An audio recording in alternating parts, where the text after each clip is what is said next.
My name's Angelo, and welcome to We Want Picks. Kunath and I are going to break down the entire UFC 283 fight card, giving you our picks, our predictions, our bets, and our fantasy plays. And you may be saying, who the hell is that? What did you do with Jacob? And Angelo, no more skinny, pale, weirdo white kid jokes. You cut me off at the knees with those. But why don't you go ahead and introduce yourself to the people?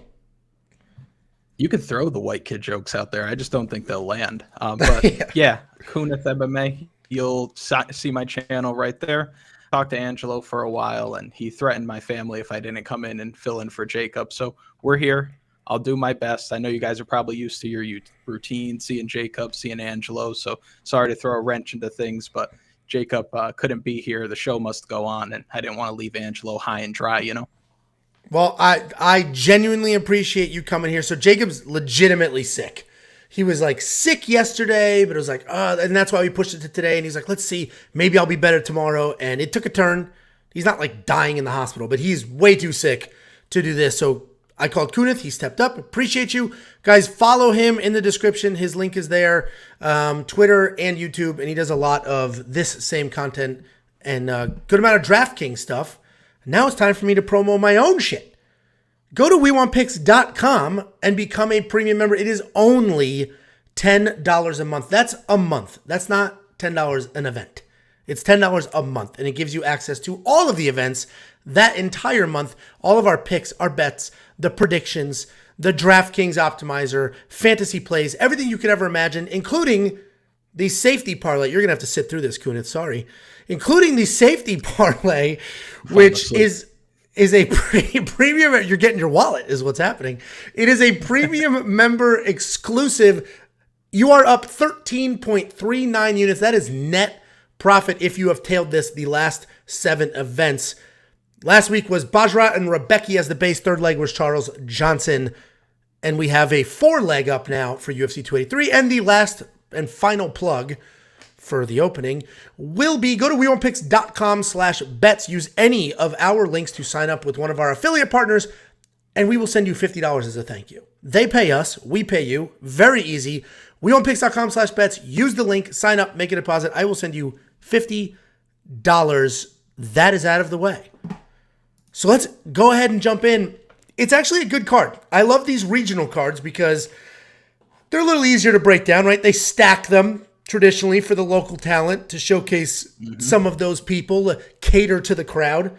But we do have some tricky fights here, and I broke this down during the break, right? I originally did a quick picks video during the 3-week lull without odds, and a few of these fights I was shocked when I saw the actual odds, because without odds, breaking down fights is way different. Do you ever break down fights without the odds, or do you have like a routine where you won't look at the odds or anything? Yeah, that's a good question. Normally what I do is I look at the entire card by myself before I start writing what I need to for the videos, and I try to decide who is going to win or who's going to be the favorite before I look at the odds. And the odds are normally follow it, right? You probably aren't surprised when you see the odds with too many fights, but I could see how you were surprised with these ones. Yeah, there's a handful. I'll point them out. There's a handful that made no sense. Before I jump in, $2 super chat from Quint Lazenby. No way Kunath's DFS picks are money. Thank you, Quint. Kunath certainly appreciates it. And I love super chats like that where it's like, here's a couple dollars. And then you use it to like say something nice and shout somebody out. So genuinely appreciated. Are they not normally like that? Depends on the stream. Sometimes it's like, here's $1, pin it. Eat shit, fat boy. It's like, oh, okay. Well, you paid for that, so I'll read it. And then Joe Todoro, $5 super chat. First pay-per-view. It's not how you spell pay-per-view, Joe. Come on, man. First pay-per-view of the year. That's just like viewing. That's viewing paper. The first pay-per-view of the year. I want everybody to smash that like button and give Kunath a follow as well. Look at you getting the love. Oh, what a nice guy. Jacob's just sitting there, stewing, sweating, sick, furious. Jacob didn't make weight. That's all.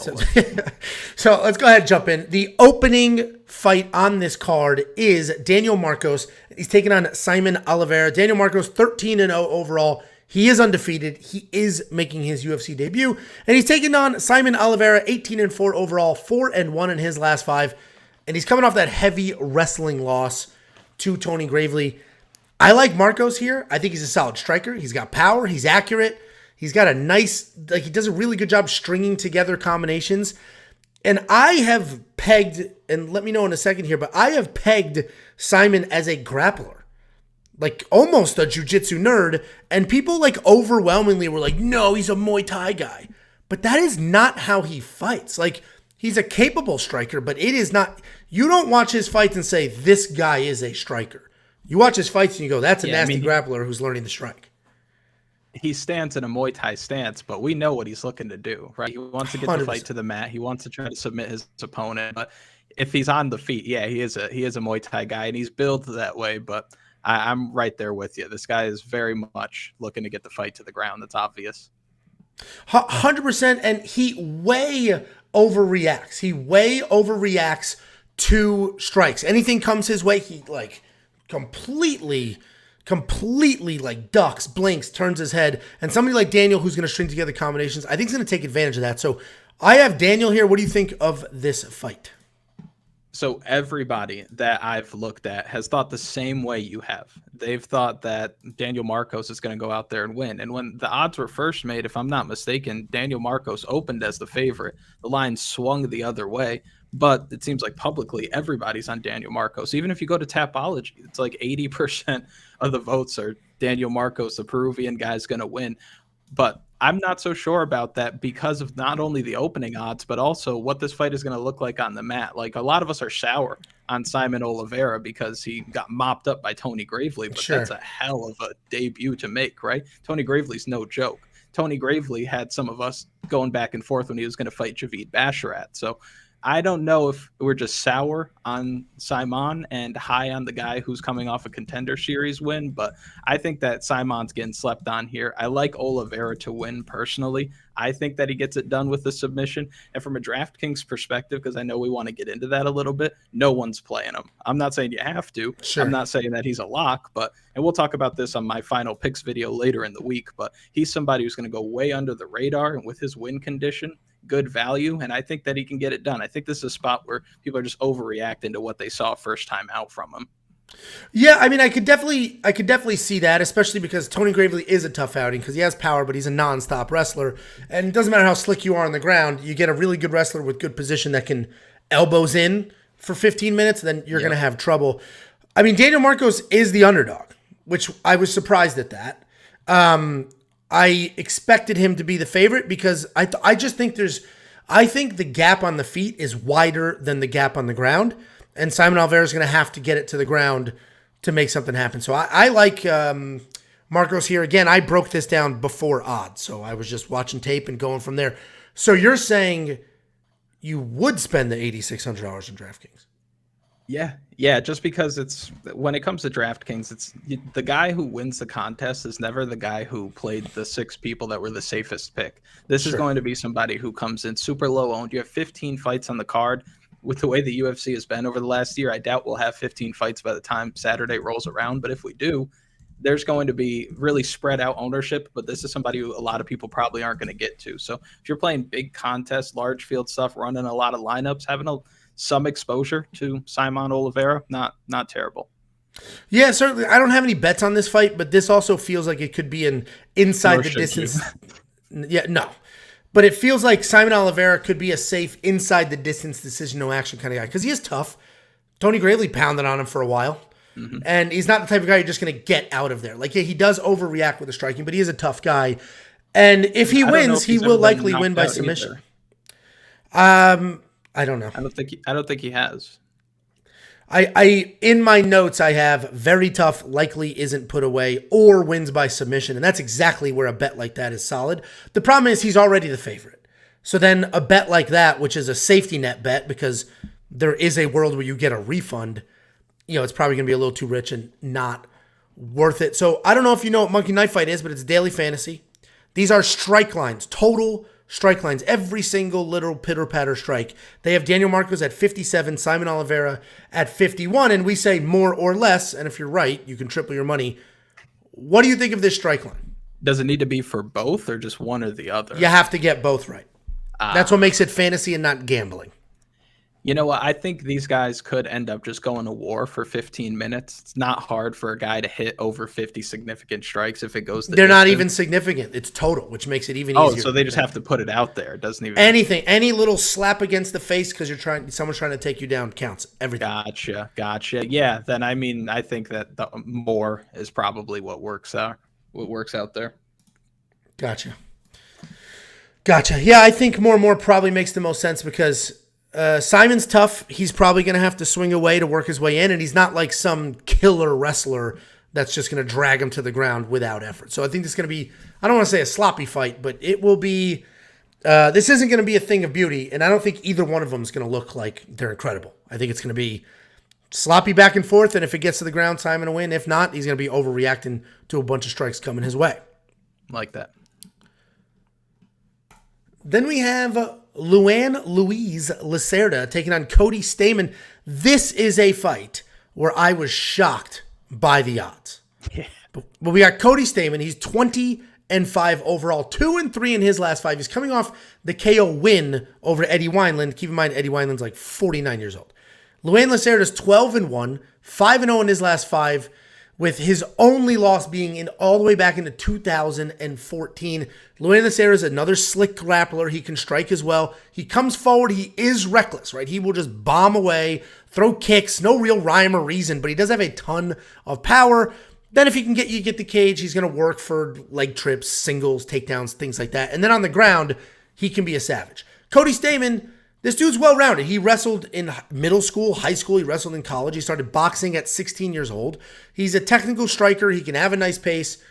Doesn't have a ton of power, but he's also a very good wrestler. And yeah, he knocked out Eddie Wineland, but I'm not going to say there's power there. Yeah. I broke this down before the odds. I thought Luan Lacerda was going to win this fight. I picked him to win. My notes actually said Cody Stamann if he's an underdog. Like in my notes here, I have like a bet column where I put notes on bets. Then this is the number. He's almost a 4-1 favorite here, and I get it. He can wrestle, but he is the much less dangerous fighter in this matchup. And even the wrestling doesn't keep him out of the woods because Lacerda's nasty on the ground. So 100%, I am not touching Cody Stamann. I'm leaving alone. Luan Lacerda is still going to be my pick. The odds scare me because I feel like I'm missing something. And what am I missing? Well, I was actually going to ask if you changed your mind after seeing the odds, but I guess not. But they definitely are giving you some pause, it seems. Well, I feel like it's a similar situation to the fight we were just talking about, where you were saying with Tony Gravely, he's not the type of guy to get submitted when he's in a dominant position, shoulder or elbows in tight. Nothing from the guard is going to surprise him. I feel like Cody Stamann's that same kind of guy, right? He's not going to get submitted while the other guy's on bottom. And if you look at his submission loss to Saeed Nurmagomedov, that was a ninja choke after he was on a single leg. Same thing happened to Saeed Yakub Kakramanov. Who was pounding on him and then got caught. Yeah, Nurmagomedov is slick with that. So I give him a pass there. And then against Aljamain Sterling, the human handbag, he took his back like he is one to do, chokes him out with a rear naked choke, but that wasn't a situation where Cody Stamann's in a dominant position and then loses. So I think that Cody Stamann grinds this guy out. I think that he takes him down. I think that he wins minutes just staying on top, body, head, staying busy. I don't think he's going to do anything to wow you. I think Eddie Wineland, a gust of wind will knock Eddie Wineland out nowadays. Sure. But I think that Cody Stamann probably goes on to win this fight. But like you said, odds are crazy. Who would lay minus 400 on Cody Stamann? I hope nobody. If you are in the chat, DGen, don't do that. And what's crazy about that is it grew. Like the line got worse. It wasn't 375. It's worked its way to 375. So people are throwing money at it. And we have another fight on the card we'll talk about like that. But it almost feels like the Sijara Eubanks Priscilla Kuchera fight last week, where it's like, honestly, that should be a close fight. How the hell did one of them end up being a massive favorite and continuing to be a massive favorite? It's continuing to move that direction, as is Cody Stamann's line. I think people are just parlaying him, and I have no idea why. But anyway, you and I don't know if I showed these stats already. Yeah, I did. You and I are on opposite sides of the pick here, but you don't agree with these odds either. What would you cap this as? Minus 120 or more? I don't know enough about Luan Lacerda to say that Cody Stamann's going to be only minus 120. I think minus 200 makes sense, but nearly minus 400 is egregious. 100 egregious. That's crazy. 100% agree with you there. So no bets. The pick for me is Luan. The pick for Kunath is Cody. You touching DraftKings? I think Luan's a great underdog at $7,000, especially for a tournament play, because he is live on his feet. He bombs away, and he's live on the ground if he can get it there. But Cody's going to be the better wrestler. I'm from the Northeast, and I heard you say this last time out. I say tournament. You say tournament, and you're from the Northeast? And I know it's wrong, but I say tournament. But also my pronunciation, sometimes it's like White House correspondent, other times it's Brendan Schaub. Like there's no in between. It's kind of a mess. But I think that the better DraftKings play here is definitely Lacerda with his win condition. Cody Stamann could easily go out there, win a decision, score less than 80 points, 15 fights out, not even close to cutting it. And I don't think he's a safe enough play to be in your cash games either. I'm not on Cody Stamann this week. Not for DraftKings. Yeah, sure. So I completely agree with you. Not $9,200. So premium members, we rank every single fighter by salary, right? Here's the 9,000 group, the 8, whatever it is, right? There's groups. Cody Stamann is at the bottom of the 8,900 to whatever salary group, at the bottom of it, because there are other fighters in that price category that are much more likely to win that fight. So the odds baffle me here, and then there's one more fight where that same thing's happening. If you're not a premium member, WeWantPicks.com. It's only $10 a month. Just click become a member at the top. You will immediately unlock everything, including a full-blown DraftKings optimizer. This is one of the fights that makes no sense to me. We have Josiane Nunes taking on Zarah Fairn. Are you shaking your head at me, or there's like a person in the room? I'm shaking my head at this fight. I don't know why. I was like, looking at this fight. I don't know how Zarah Fairn is on the roster. Listen, well, let's go ahead and break it down. So you and I might be, I'm not picking her to win, but you and I might be a little wide on this one as well. But we have Josiane Nunes taking on Zarah Fairn. Nunes 9-1 overall, no relation to Amanda. 5-0 in her last 5. She is coming off the decision win over now cut Ramona Pascal. Zarah Fairn 6-4 overall, 3-2 in her last 5. She is looking for her first UFC win. Yes, she's 0-2 in the UFC, but her first 2 fights in the UFC was Megan Anderson and then Felicia Spencer. Like, that is a rough go. 2 very large women who are physical. One's a great kickboxer, one's a great grappler, and Zarah Fairn is a technical striker. She has 0 ground game, 0 takedown defense whatsoever, but she is a technical striker. Nice jab, decent kicks, no actual power. Josiane Nunes, all power. Crazy power. She throws incredibly hard. She's not a very good grappler herself, but her striking is solid and she can be busy. She does have some nice leg kicks, and then she'll bomb away with overhands. I think Josiane wins this fight because I think the power is going to start to do the damage. I don't think she's going to win by stoppage. I don't think this is the minus 550. I think that's absolutely absurd because Zarah Fairn, we're going to see her in a kickboxing match. That's what she wants. That's what she is. We're finally going to see her in a kickboxing match and not against massive veteran short notice. Like, both of those women, her first 2 UFC opponents fought for a title. Josiane Nunes struggled, gave up a round against a short notice Ramona Pascal. So I think these odds are I think that it's absurd.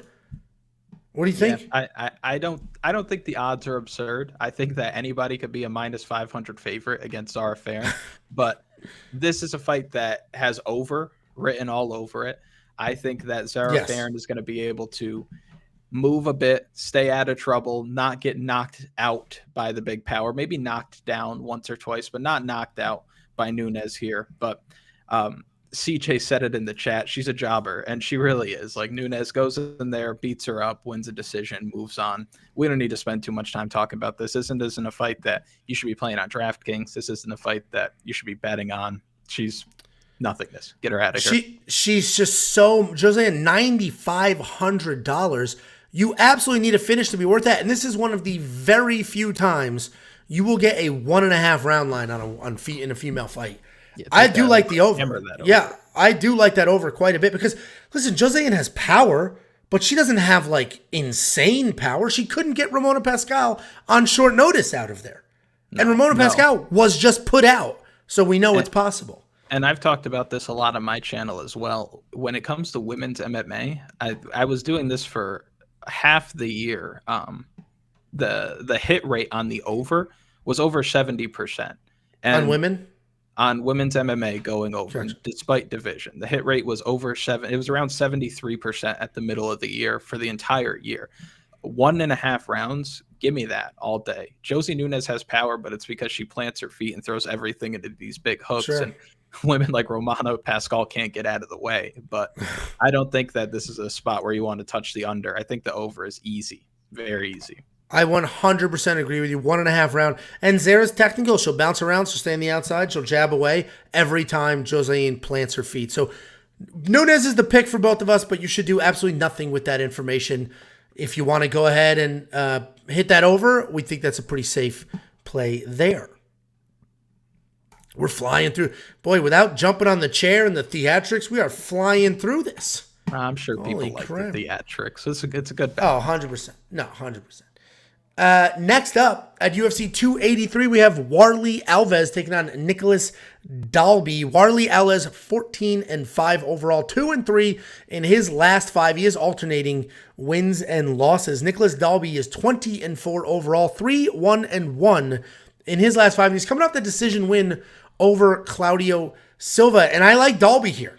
He's the less dangerous of the two fighters, but he's also the more durable guy, the more consistent guy. He comes forward. He works for a full 15 minutes. Where Warlley comes out, he swings wild. Then he might even jump guillotine or start to fade over time. And, he's sort of first round or bust, but he has insane power, always hunting for a KO. But I'm gonna go with slow and steady here. Nicolas Dalby's going to be the pick. Plus 105. I don't know if I'll necessarily touch that. I've got plenty of other bets on here, more confident picks on a card like this, but I'm liking Dalby. What do you think?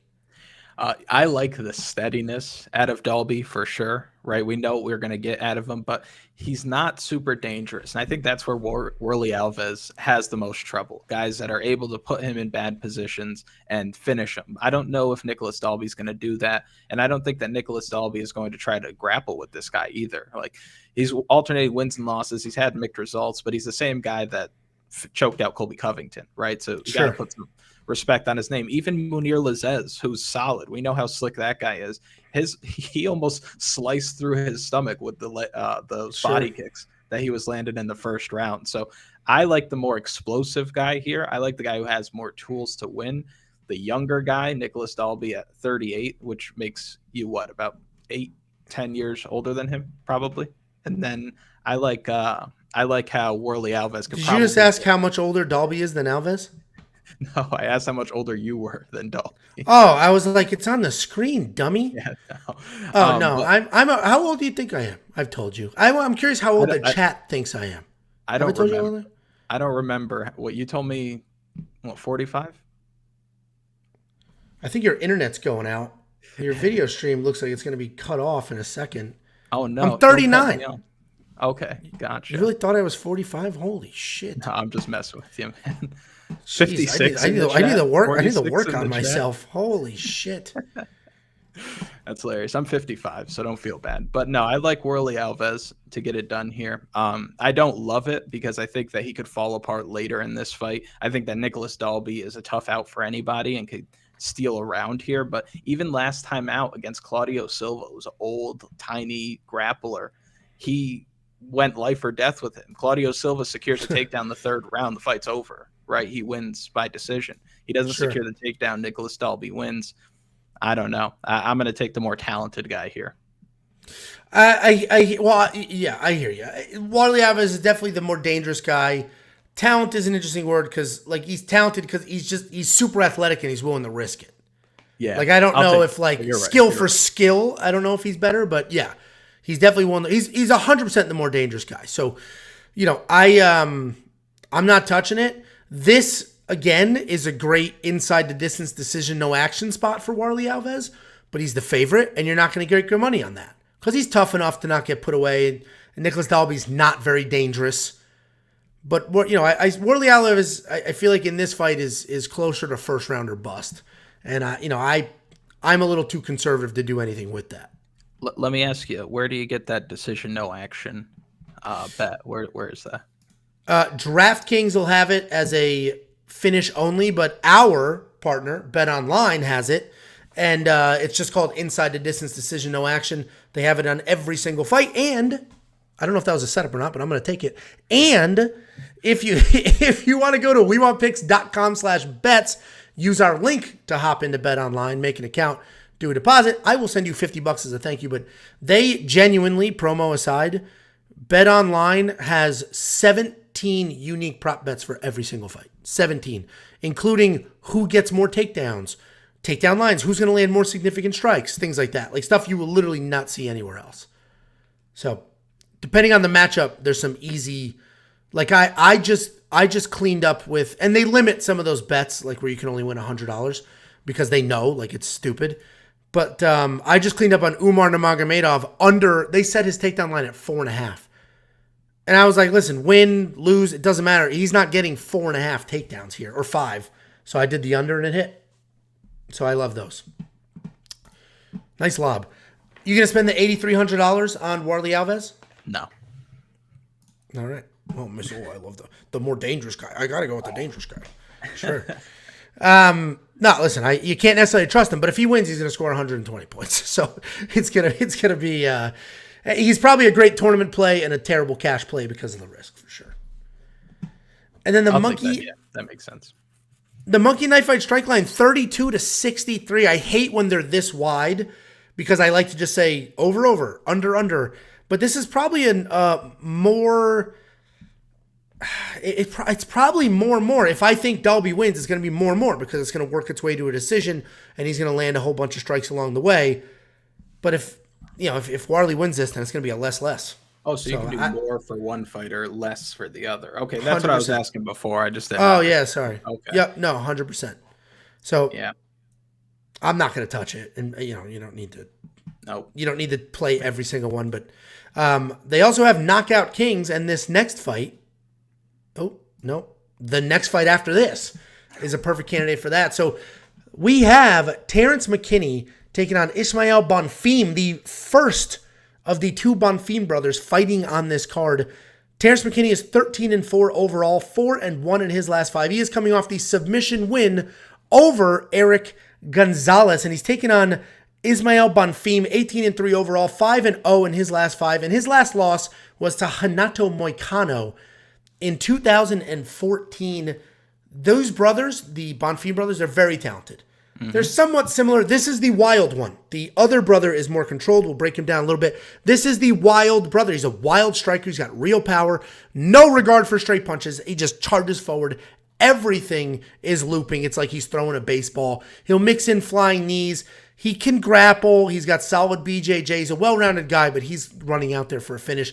Terrance McKinney is interesting because if you go through his record, there's losses on there that you're like, oh my God. Like, I didn't realize this. I didn't realize he lost to these people. But then you see him recently and he's like, oh, he's a killer. Mm-hmm. But my biggest issue with Terrance McKinney is he is hittable. And this isn't even just the Drew Dober fight because he got as close to putting out Drew Dober as anybody's going to get. But he's hittable. Even like that win over Eric Gonzalez, he looked good in the win, but he was hit hard. Yep. And then needed to lean on his wrestling to get out of that danger. And somebody like Ismael with the reckless abandon and how he comes forward, if Terrance is going to stand up and play that game, he's going to be in trouble. So I'm still going to pick Terrance McKinney because he is the better fighter. He's going to have the better wrestling. He should have the more technical striking. I don't know if he'll have the better raw jiu-jitsu, but he's a very capable grappler. But he needs to be careful and not think that he's a striker in this matchup because he's going to be in a lot of trouble. What do you think? Yeah, I like the point that you were making toward the end there with Eric Gonzalez. Eric Gonzalez was touching him a lot. And if he was landing that same way, if he made it through the first round and was doing that in the second round, he probably knocks Terrance McKinney out. And I think that's important because Eric Gonzalez is the same dude that got packed up on the feet by Jim Miller. And that's saying something, right? So sure. I'm not so high on Terrance McKinney because of the way that he fights, right? Like if he wins and I pick against him, I'll look like an idiot because he sparks the dude out in 90 seconds. Sure. But if he loses and you pick him, you can't really blame yourself because he doesn't fight a style that could go beyond 5 minutes, realistically. Sure. I think if Bonfim gets on his bike, uses footwork, stays on the outside, moves laterally, I think that if he survives those first 5 minutes and starts bombing on him for the next 5 minutes, he's going to get him out of there. And I said this on my video from earlier in the week. I think a lot of people are going to go with Gabriel Bonfim and fade Ismael Bonfim. Sure. I see it the other way around. I think that he beats Terrance McKinney by finishing him after the first round, and we'll talk about the other brother as well. But yeah, I think that Terrance McKinney just I don't know. And I also, Angelo, I have something that I need to show you.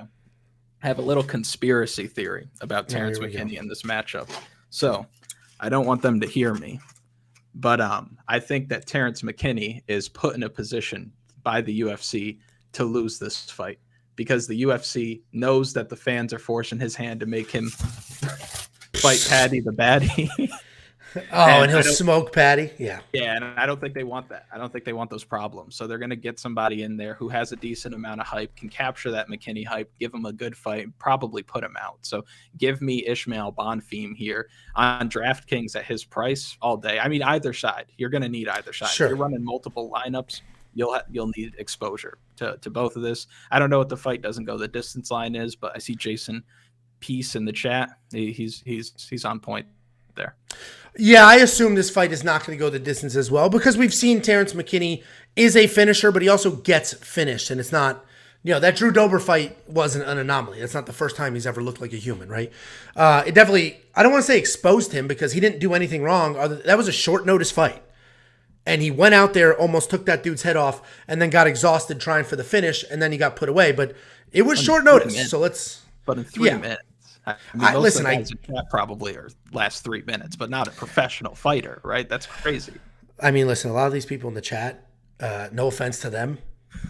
Just joking, chat. Just by the way they type, some of the things they say. Physically fit people don't type the way that a lot of these people type, unfortunately. But I agree. You should play either side in DraftKings because there will be a finish, and it's hard picking who.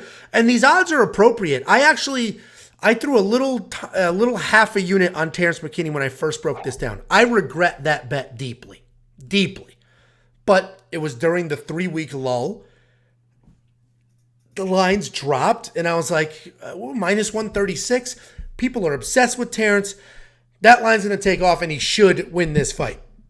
He went all the way down to like minus 105, and now it's creeping back up. He's at minus 126. So it'll probably continue to move a little bit, but end up somewhere near here. So I regret that bet. I actually have that note. If you're a premium member and you saw the bet, it's not just a list of bets, right? There's some context. I have the note there. It's full transparency because if it hits, I'm going to count it. Like I'm going to, hey, I had that. But if it, but I have the caveat there. Like I don't love this. This is not a high confidence bet. So, I wanted to bring this up and see what your thoughts are. The way Terrance McKinney fights, right? And some guys who are professional fighters. You know what gyms are like. Terrance McKinney, normally a lot of guys fight the way that they train, right? Like if you watch Alex Volkanovski, that guy trains and fights the same way. Sean Strickland quite literally trains and fights the same way. Yeah. There's no way Terrance McKinney is fighting or training this way in the gym, right? He's not going balls to the wall trying to put guys out. So what that tells me is there might be a mental issue going on, right? Some kind of mental block where he gets in there, he's high up on adrenaline, and he wants to finish the guy immediately, as opposed to having a relaxed, composed, athletic performance. He just kind of gets into some killer mentality, and I don't know if that's going to work against a tough Brazilian in his own backyard this week. Yeah, the backyard thing is interesting. Well, there's a lot of dynamics going on here. So Terrance is at a decent gym, but not a massive gym. He's with Jukow, and they got a couple of good guys there. Jukow's a phenomenal jiu-jitsu guy. My issue to go against Terrance, I feel like he's thinking he's a little better than he is. And I'm not basing that off anything other than every time the UFC cuts to him when he's at an event, it's like, dude, you're fighting in 2 weeks. You're wearing that stupid ass shirt, hanging out with these people. You flew across the country to act like this right now. Like, dude, you're flying across the world in a week, in 2 weeks to fight. Like, what is happening? And then the other side of that, to go for him, listen, brothers fighting on the same card, I don't know, right? But even teammates fighting on the same card sometimes is too much pressure. And if one loses, the other one is going to, it's very hard to just put that aside. You're worried about your loved one. Obviously, Ismael's fighting first, so it'll be less pressure for him. But, there's a lot going on there. UFC debut in Brazil on a card with his brother. Against somebody who's very tough, very talented. So I like Terrance McKinney to win. I'm going to fade them, as far as any additional bets. I did do that half a unit on Terrance that I'm sort of regretting. If I can undo it, I would.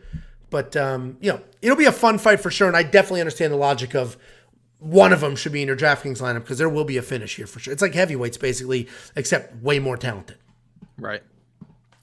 Monkey Knife Straight Line, I'm just not going to touch it because this could be real fast or not touching it at all. Yeah. Do you think this goes over 1.5? What do you think?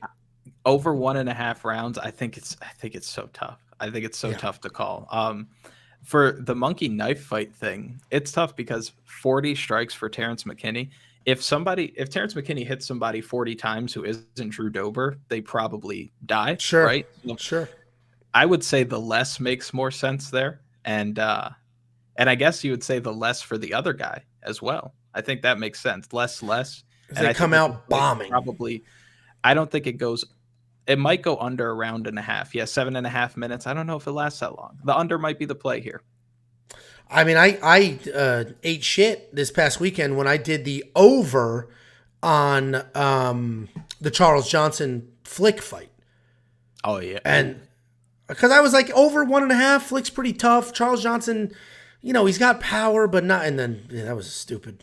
I didn't bet it. It wasn't a bet, but I had it in fantasy. So yeah, and that's it's Saturday night. You're like, why the hell did I do this? What am I, an idiot? Or it's like, told you, I'm a genius. Bryce Mitchell's a redneck who sucks. So I was loving that. Anyway, WeWantPicks.com. Click become a member. You will unlock all of our bets. When I say ours, not Kunath, mine and Jacob's. Kunath has his own thing going on, so head over to him, subscribe to him, sign up for his premium, do those things.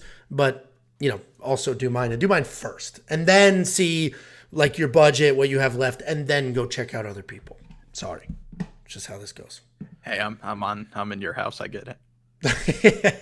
It's so funny because so anytime I have people over, you play cornhole, whatever. You obviously have played cornhole, right? Yeah, I don't have a set. I'm black. I don't own a cornhole game. But you're just naturally good at it. But you do live in a frozen tundra, so this whole I'm black thing makes no sense. Because I play cornhole overhand. yeah. Everything is like that. But I do house rules for me. Any game we play, I play bust. Like if you go over, you go back to 11. Oh yeah. But sometimes I don't say it until the other team is over. I'm like, sorry, bust rules, going backwards. So you mentioned you're in my house, and I will pull out some sketchy rules after I've lost to make sure that loss doesn't stick. Just win, baby. Just win. Yeah. If you and Tito Ortiz, if you ain't cheating, you ain't trying. There you go. Next up at UFC 283, we have the biggest favorite on the entire card. We have Jailton Almeida taking on Shamil Abdurakhimov. I halfway through it wasn't working, and I'm like, well, just lean into it, not working. Abdurakhimov. Move on. Abdurakhimov. Wow. In no world was I going to get there. This fight was actually supposed to happen a couple of months ago. Fell apart. It's back together. The problem is Jailton Almeida is a ridiculous, massive favorite, but he is 17-2 overall. He is riding a 12-fight win streak, with his last loss being all the way back in 2018. So he's very active, 12 wins since 2018. He's fighting Shamil, who's 2-3 in his last 5. He is riding a 3-fight stoppage loss streak. You got to go Jailton Almeida here, just based on what he's been doing, how he's been doing it. He is a light heavyweight that just, and it's not like he struggled to make weight. He's a light heavyweight who decided to become a heavyweight, and he doesn't look out of place. He's massive, jacked, seems plenty strong, not having an issue with the size. He has not fought a massive heavyweight yet. Shamil's not going to change that here, but Shamil, Listen, he's a decent wrestler. He took down Derek Lewis 4 times. He beat Andrei Arlovsky, took him down twice in that win. I don't see Shamil winning here because Jailton Almeida is literally just doing whatever he wants lately. I think he comes forward, gets the takedown, elbows away. Jailton Almeida is absolutely the pick, but I think he's too far gone to parlay at minus 900. What do you think? Heavyweight MMA, laying that kind of number is crazy to me. But I do think that Jailton Almeida just packs him up here. We saw Curtis Blades go 5 for 5 on takedowns, and people say, oh, well, it's Curtis Blades. There's nothing that would lead me to believe that Jailton Almeida isn't any different at all, Sure. right? I think that he's going to be able to throw this guy down, take his back, and probably choke him out in the first round. We saw how good he looked against Parker Porter, who's really no slouch on the ground at all, right? And then we saw, what was the guy's name? Anton Turkalj last time out, how quickly he finished him. Turkalj, there we go. So you got one back. Nice. Yeah, see? But no, I don't think Shamil wins any more UFC fights. I don't know if Shamil fights for that much longer. He might have success in other promotions, but I don't see him being in the promotion for that long. Jailton Almeida rolls. We don't need to spend too much time here. I think first round makes sense. I agree with all of that, except I do think it'll be a TKO instead of a submission, only because I think he's going to get the takedown and just absolutely pound away. But I'm not going to bet any of those outcomes. Monkey Knife Fight, we've been talking about the strike lines, the more or less, but they also have a game called Knockout Kings. You can pick any 3 fighters on the card, any 3, including 2 people fighting each other. And if one of them wins by KO or TKO, you get paid. If 2, you get paid more. 3, you get paid even more. I have Jailton Almeida in my Knockout Kings entry because I think and if he doesn't, it's fine. I have 2 more slots, right? But I think he's going to get the takedown and just elbow. I don't think he's going to immediately start looking for that submission because especially you get a wrestler like Shamil off his back, he's going to get taken down, be on his back, be a little clueless, not have a tight guard, not pull anything in. I don't think there's grappling. I think he's going to get taken down and just absolutely beat on. But we both agree there's going to be a stoppage in the first round, and that's the end of that. Yeah. Is $9,700 too much money? I think for a lot of people it will be, and that's why it's not. I think that a lot of people with 15 fights are going to avoid it. Obviously, you're going to get a lot of ownership on the main event. You're going to get a lot of ownership on the co-main event, and they're priced down. So you can get to both of those and still have salary left over. But you're going to have to play a lot of unpopular dogs to get up to him at 9,700. So I do think that there's some positive leverage there. I really do. He's difficult. If you've been building lineups at all, you would know he's difficult to get in there with things you feel good about. But I do think at 9,700, he's worth it, especially in cash games. The dude's a lock. Well, and that's the thing. Like, this card does have a couple of spots where, you're pretty positive you know who's going to win, right? Oh, yeah. But he is the most positive, hence the odds. But he's also going to win by, it's a fist fight. Literally anything can happen. But the most likely outcome here is a very early finish. And $9,700, if I can get my 120 out of it, potentially more if it's super early, then, it'll be worth it. So I will probably have him in my lineup. And it's not too often you have cards where you have pretty much a lock guarantee. We mentioned ownership. If you want access to DraftKings ownership, player rankings, the optimizer, projected scores, and all of that data, including a fancy little DFS cheat sheet, head on over to weonpicks.com, click become a member. It's freaking $10 a month for everything. $10 a month for literally all of it. All my stuff, all Jacob's stuff, the optimizer, DraftKings, Prize Picks, FanDuel, literally everything. It's nonstop content for $10 a month. Sorry, I feel bad doing the promos, but I got to pay the bills. And you weren't free, so. The check back. Next up, imagine you off camera. Yeah, let's finish this entire thing and then we'll figure that out. House rules. Yeah, house rules, exactly. It didn't bounce. I post-dated it for 2025. Next up, at UFC 283, we have the second Bonfim brother, the more controlled Bonfim brother, and he is taking on Mounir Lazzez. Gabriel Bonfim is 13-0. He is undefeated in his career, making his UFC debut, and he's taking on Mounir Lazzez. He's 11-2 overall, 4-1 in his last 5. He's coming off that striking showcase win over Ange Lusa, who's a dangerous striker. I like Mounir Lazzez here. Again, I broke down all of these fights before the odds. I wasn't necessarily surprised that Mounir was an underdog, but I was surprised he was like a good size underdog. I thought this would be pretty close because Gabriel Bonfim, like his brother, right? He's a very solid striker, very high-level boxing credentials, very solid BJJ. He's a well-rounded guy, and he's the more patient of the two, and he tends to grapple a little bit more than his brother. But Mounir Lazzez is a very good striker. He's got a pretty good chin, so he can hang out in the pocket. He has a lot of power, solid cardio, works well with combinations, and he has fantastic takedowns and great fight IQ. I like Mounir Lazzez to win this fight. It is a tough fight to call because we just don't know how good or overrated the Bonfim brothers might be. They may be unbelievable and just absolutely like dominate their fights, or it could be a dud. And you know what? Frankly, if his brother loses, Gabriel's going to be dealing with that and have a tough opponent in front of him. So there's going to be a lot going on. But I like Mounir Lazzez, but it may be a live bet type situation, or wait till his brother fights. And if his brother's mauled, Terrance McKinney smokes that dude, hey, it may be worth throwing a little something on Mounir because all of a sudden Gabriel's dealing with the emotions of watching his brother get the shit kicked out of him. What do you think? Yeah, I think you hit a lot of good points with Lazzez, and I agree with a lot of them. I think that he wins this fight.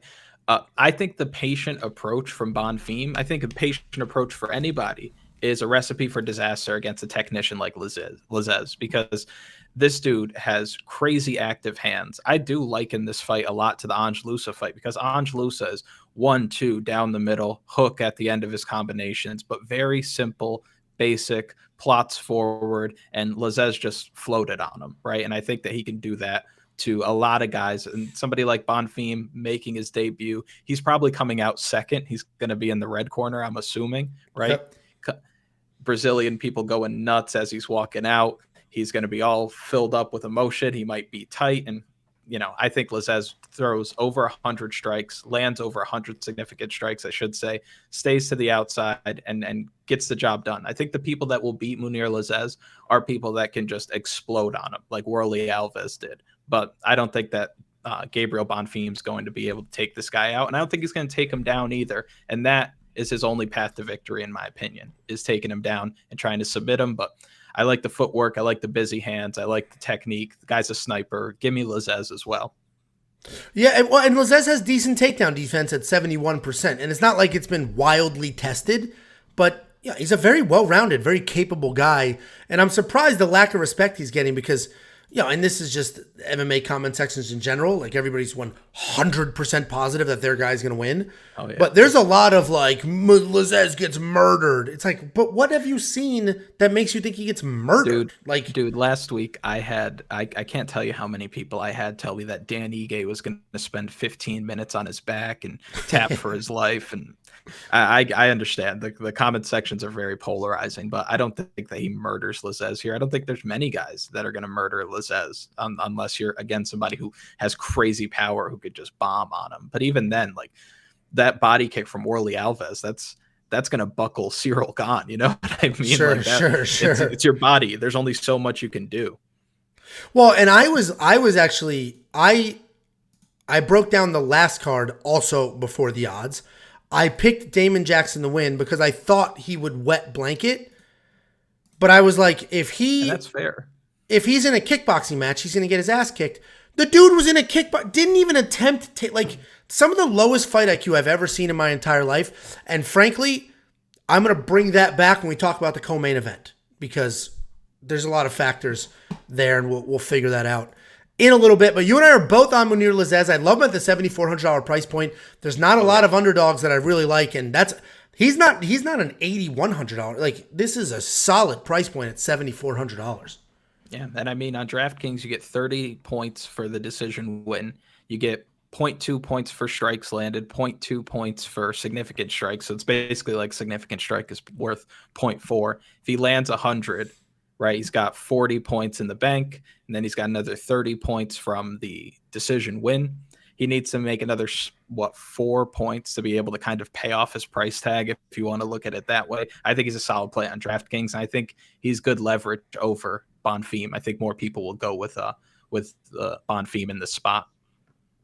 Yeah, people are loving him, and so yeah, I'll take the $7,400 UFC veteran that has proven to be a capable grappler, capable striker. Not taken aback by the moment versus a UFC debut fighting on the same card of his brother. There's just a lot going on, but Gabriel could look like an absolute superhero. But anyway, love that. We're on the same side here, and we like the DraftKings Monkey Knife Fight strike line. I think it's a more type situation. I think this does go the distance for the most part because we're on the Mounir side. I think there's a lot of striking, even in the attempted grappling exchanges. These are total strikes, not significant. So these like head pats and stuff like that, defending the takedown, those all count. 58-62. I like the more here for Monkey Knife Fight. Agreed. If you want to play that line, head on over to wewantpicks.com/MKF. They will instantly match your deposit. You give them $20, they'll give you 20. You give them 100, they'll give you 100. Take the free money. Don't even use your real money. Take the free money, play this line, play some others, and if you win, you have even more free money. If you lose, it was theirs. Who cares? What are you laughing at? How good my sales pitches are? Is that what you're taking notes? It's good. And the free money thing, I feel like what people screw up with the free money is they say, "Oh, this is free money. It doesn't matter," and they put it on something crazy. Treat it like it's yours. But if you lose it, it wasn't. That's the money you should be conservative with, because then it becomes yours when you win. So just keep that in mind when you take advantage of this guy's awesome offers. Yeah, see? Look at you. Huh? Even Jacob doesn't support me like that. Tides are turning. Get you a man that could do both. I need. Next up at UFC 283, we have Thiago Moises, who, by the grace of God, he sat down every day praying to that giant Brazilian Jesus. Please, for the love of God, don't let me fight Garam. Please. And they were like, all right, fine. Take on Melk Costa on short notice. Fine. Here you go. You've done enough. So Thiago Moises has a short notice last minute replacement, and he's a heavy favorite, and he should be. He's 16-6 overall, 3-2 in his last 5. He is coming off the submission win over Christos Gallegos, and he's taking on Melk, 0% chance I actually pronounced this name, Melk Costa, 19-5 overall, 4-1 in his last 5. He is making a short notice UFC debut. I'm going Thiago Moises here, but a lot of you probably don't know who Melk is, so we'll just talk about him briefly. He is a well-rounded guy. He's got some creative striking. He's got solid grappling. His takedowns are forced, but he is strong enough and he's persistent enough that even if he doesn't get you to the ground, he'll get some cage control and then he'll hold you and, sort of work you for a little bit trying to do that. You will see him work takedowns very often, but he really doesn't need to. He's got powerful hands, solid striking technique, and he strings together combinations pretty well, and he'll even work in some spinning attacks. The problem is Thiago Moises, he's only 27, but he's basically a veteran at this point. He's got very technical striking. He's got good wrestling, phenomenal jiu-jitsu, and I think this fight basically looks like his last fight. I think this kind of looks like the Christos Gallegos fight. I think he's going to waste 0 time striking, get it to the ground, and then immediately, he's going to be the better grappler and immediately work towards that submission. So I like Moises to win. I have a 3-unit bet on him at minus 335. So this is starting to move. It's minus 375 now. So a little bit of closing line value there potentially. But I think it's a pretty straightforward breakdown. What do you think? I'm agreed on all accounts. I think the line is a little wide for Thiago Moises. Realistically, I don't think Thiago Moises should be that big of a favorite against a lot of guys. But in a situation like this, Melk, I won't try to say his name either, making his UFC debut. This should be easy work for Thiago Moises. I do worry for Moises that, and the last fight kind of debunked this for me, but I worry that he fights to the level of his competition. We remember when Michael Johnson was piecing him up for an entire round before he stepped into a heel hook. I don't know if you know this. Thiago Moises, one significant strike that fight. One. I did not. Made it to the second round. Only one. Yeah, Terrible look. Terrible look. How does that happen against Michael Johnson? How? And then you have to look at the fight with Bobby Green. He gets the decision.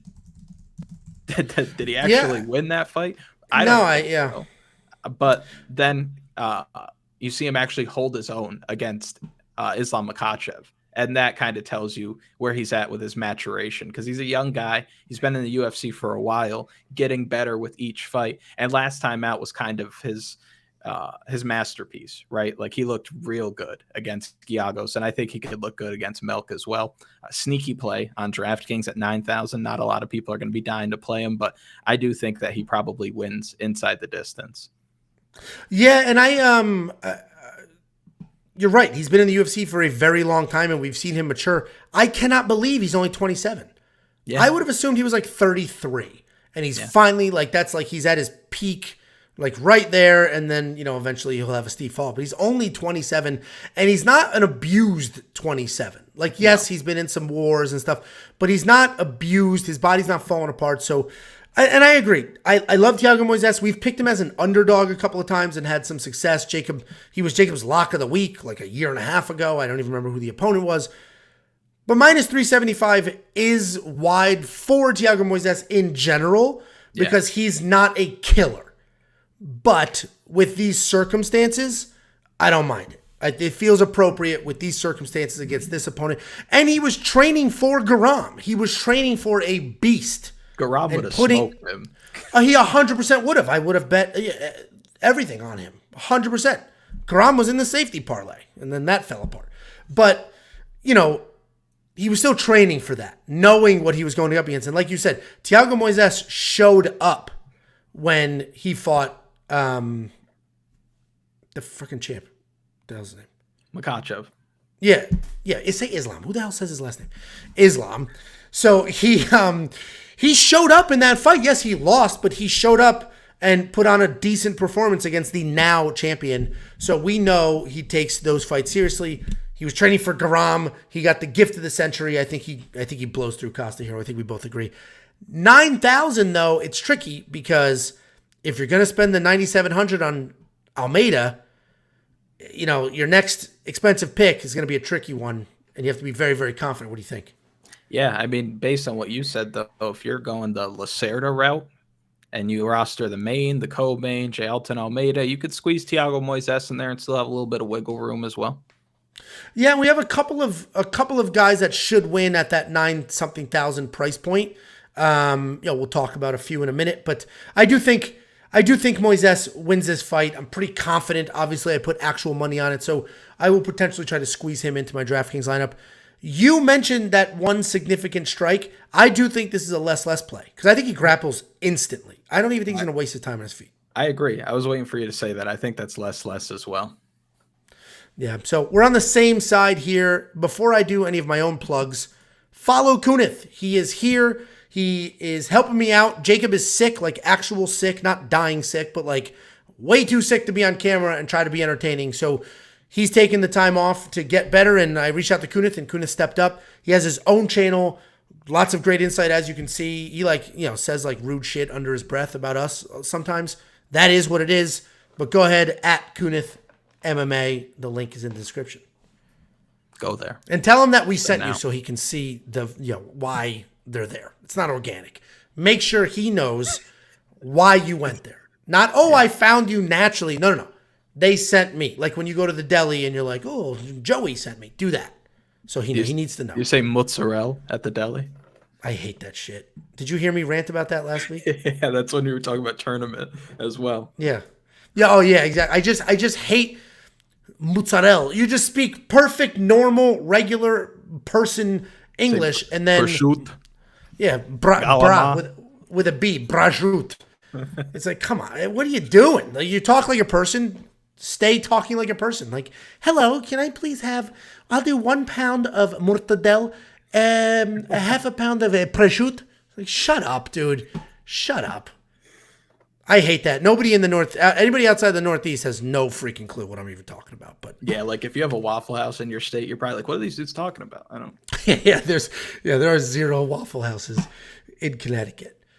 Next up, at UFC 283, we have another switcheroo fight. We have Gregory Rodriguez taking on short notice Bruno Ferreira.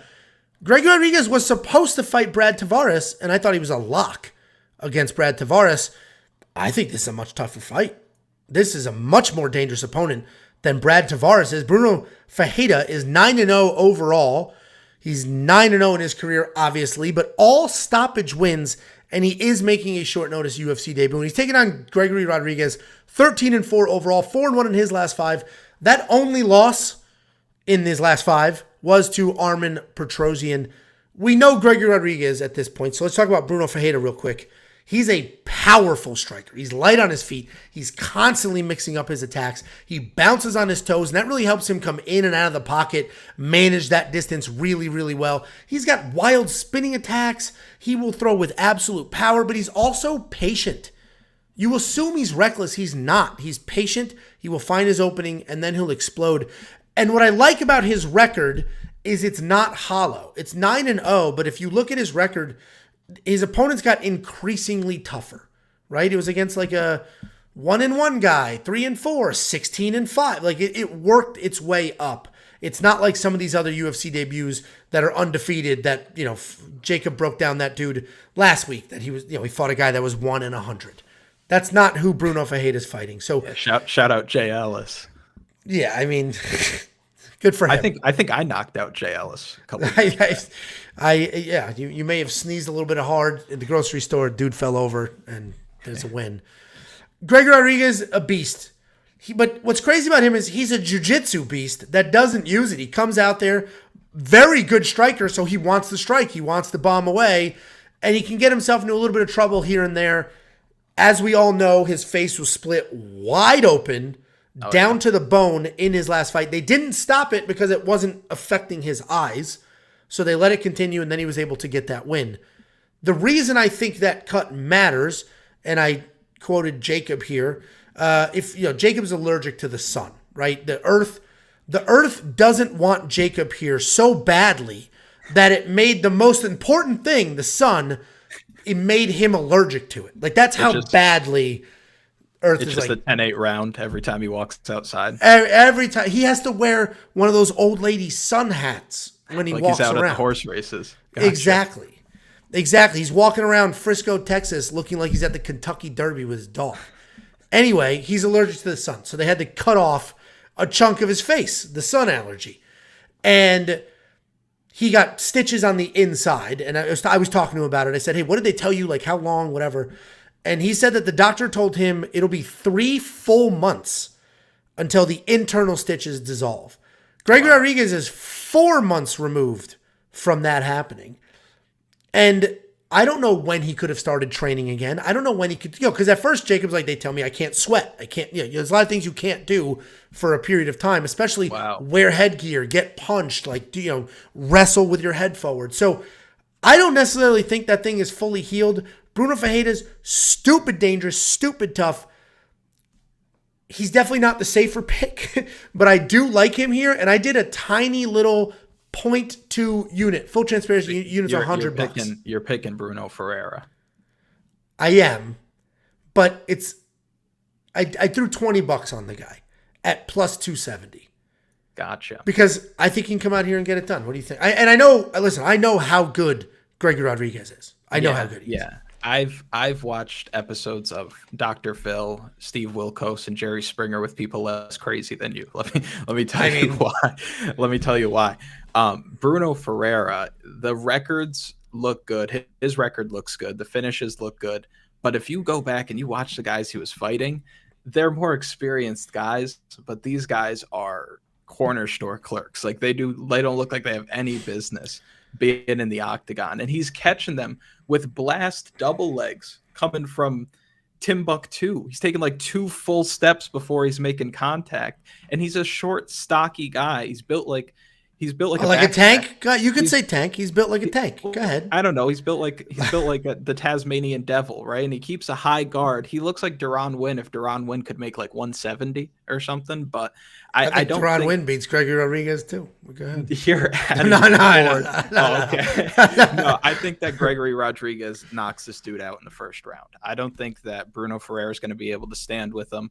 I don't think that cut really matters because I think Gregory Rodriguez comes off the couch and lays this guy out based on what I saw on film versus that dog or as Jacob would say, that dog that Gregory Rodriguez has in him.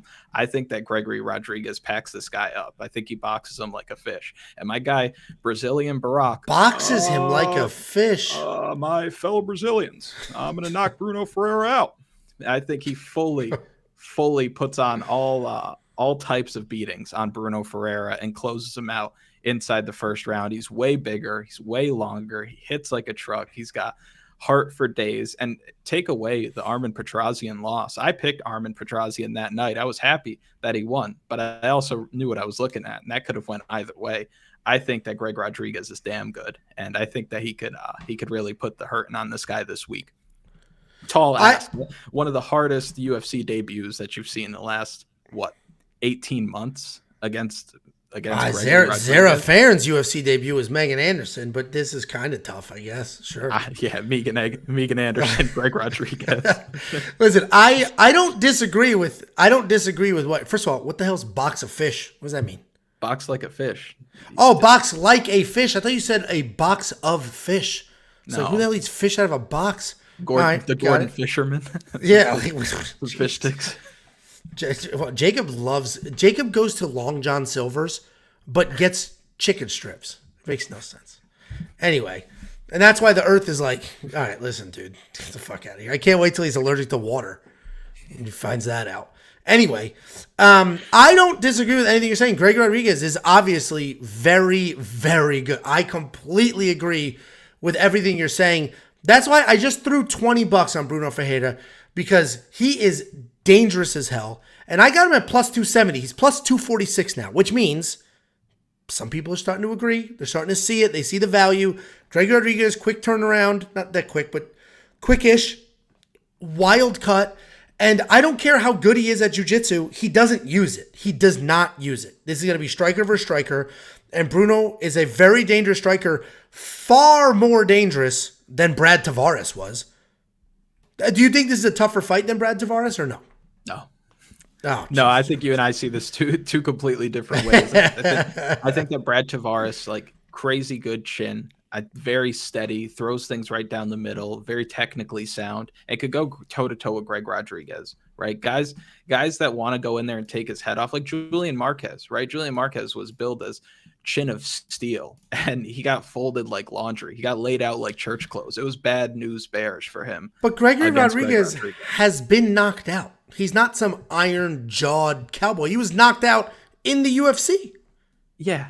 Well, by a 170 pound. By a 170. It was Contender Series. Or was it Contender Series with Jordan Williams? Jordan Williams, who is a 170. That is unforgivable. A 170 pounder. Yeah. Well, that's also because he was rocking that tall guy defense. He was standing straight up, Jordan Williams. Whoop. But I don't know, man. I don't know. I don't think that this guy has it. And Jordan Williams is longer and I would say more athletic than this dude. So give me Greg Rodriguez. But I can see why you like the other guy.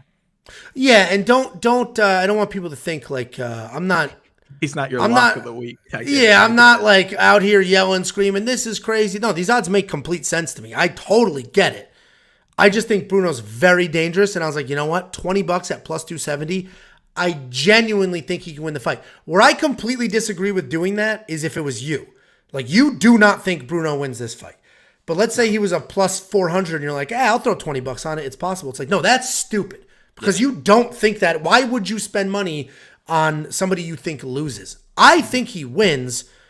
I'm only going to throw $20 at it because the odds are crazy, plus 270. But I do have him in Knockout Kings. Frankly, you could have both of these guys in Monkey Knife Fight Knockout Kings. I think one of them does get knocked out. Mm-hmm. So you can go to WeWantPicks.com/MKF, sign up, get the free money. Somebody mentioned, it's not free, there's a rollover. No, it's not. It's daily fantasy. You give them $50, they'll give you 50. You give them 100, they give you 100. You use that money one time, and then it's yours. You can withdraw it, do whatever the hell you want with it. You just have to use it one time. So take the free money. You could throw both of these guys in your Knockout Kings entry with Jailton Almeida. 100% you will leave with more money than you started with. That's a guarantee. Because one of these dudes is going to get knocked out. I think we agree on that. Yeah, it's not going the distance. Sure. I got you. I can't. I hope his head fucking splits wide open. Yeah, immediately. Yeah, right? You're like, immediately. I told you so, Kunath. Told you. So are you going to spend the $9,100 in DraftKings? 100%, yeah. And I don't mean if you're playing 150 lineups, have 100% allocation. Things can always get dicey, right? They're 4-ounce gloves, big dudes. But I do think that Greg Rodriguez is going to be in a lot of my lineups. Strong play this week. Sure. And he's going to be heavily owned, but it might be worth it, man. If he goes out there and this guy shoots one of those sloppy takedowns, because we don't see him grapple much, but think about when he fought Jung Young Park. Like But Park was piecing him up. He was until he wasn't. So that okay. Jung Young Your Park, 2 examples so far. Well, actually, I did the Jordan Williams example, but it's like, okay, Jordan Williams knocked him out, and then we're going to Jung Young Park, who touched him up. Jung Young Park, he hip tossed him so far that Jung Young Park almost landed back on his feet. Right? He almost went full 360. Sure. Right? But I think that Greg Rodriguez gets it done. But I'm happy that we're split on the pick, though. I like the banter here. This is nice. Sure. Well, speaking of our buddy Jacob just posted a fresh bet for premium members. So if you're a premium member, your Discord, I just got an alert on my phone from the Discord. Jacob just placed a bet. So he's alive. No, I'm just kidding. Like it's a premium bet. Dude, there are people now that we're almost at 10,000 subscribers and we got over 1,000 premium members. There are people in the YouTube comment section now like, hey, can somebody just copy paste? What's the premium parlay or what's the safety parlay? So I'm just deleting those comments like crazy. Yeah. Like if no you bootlegging. Have enough money to put on a parlay, you have enough money for a $10 premium membership. Let's be real. 100% agree with you, obviously. And frankly, it's the same logic of if you can't afford to tip your waitress a couple extra bucks, don't go out to eat. Like, what are you doing? Don't go out to eat. Yeah, it's a cultural thing, but this is America. So that's how we're now. We don't need the tip. I went to Subway the other day because I'm very fit. I eat. My body is my temple. I got myself a lettuce sandwich with just lettuce and low carb bread. The lady at Subway turned the fucking thing. It's Subway. You're asking for a tip at Subway now? This is crazy. They turn the POS and then it's just gonna ask you a few questions. Put that pressure on you, dude. I went to Jersey Mike's. So obviously I'm from Connecticut. I like a good sandwich. I like a good sandwich. I have a sandwich named after me at the most popular deli in Newtown, Connecticut. Check it out. It's literally called the Angelo Sandwich. It's on Yelp. It's on their menu right now. You can look it up. It's there. It exists. It's delicious. It is literally named after me because I coached the owner's son in wrestling. Anyway, I know sandwiches. Jersey Mike's is pretty decent. I get the giant Italian, low fat, everything. I get the giant Italian with a drink, water, of course, baked chips. And what do you think the total is? For a big sandwich, like $12. That total is like $23, and then they turn the thing.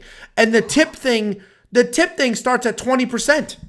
It's like 20, 25, 30. Yeah, it's like, what? And then like a little tiny, it's a little tiny button, custom. What? This is ridiculous. I get it. You just made my sandwich, but like, this was never a thing until this stupid Clovers. Anyway, that's my rant. So yeah, you got to pay with cash. You got to go back to cash. It's a dying breed, but yeah, exactly. Yeah, here you go. Oh, sorry. She's just like, and I'm going to ask you a few questions. How much do you want me to keep for tip? Yeah.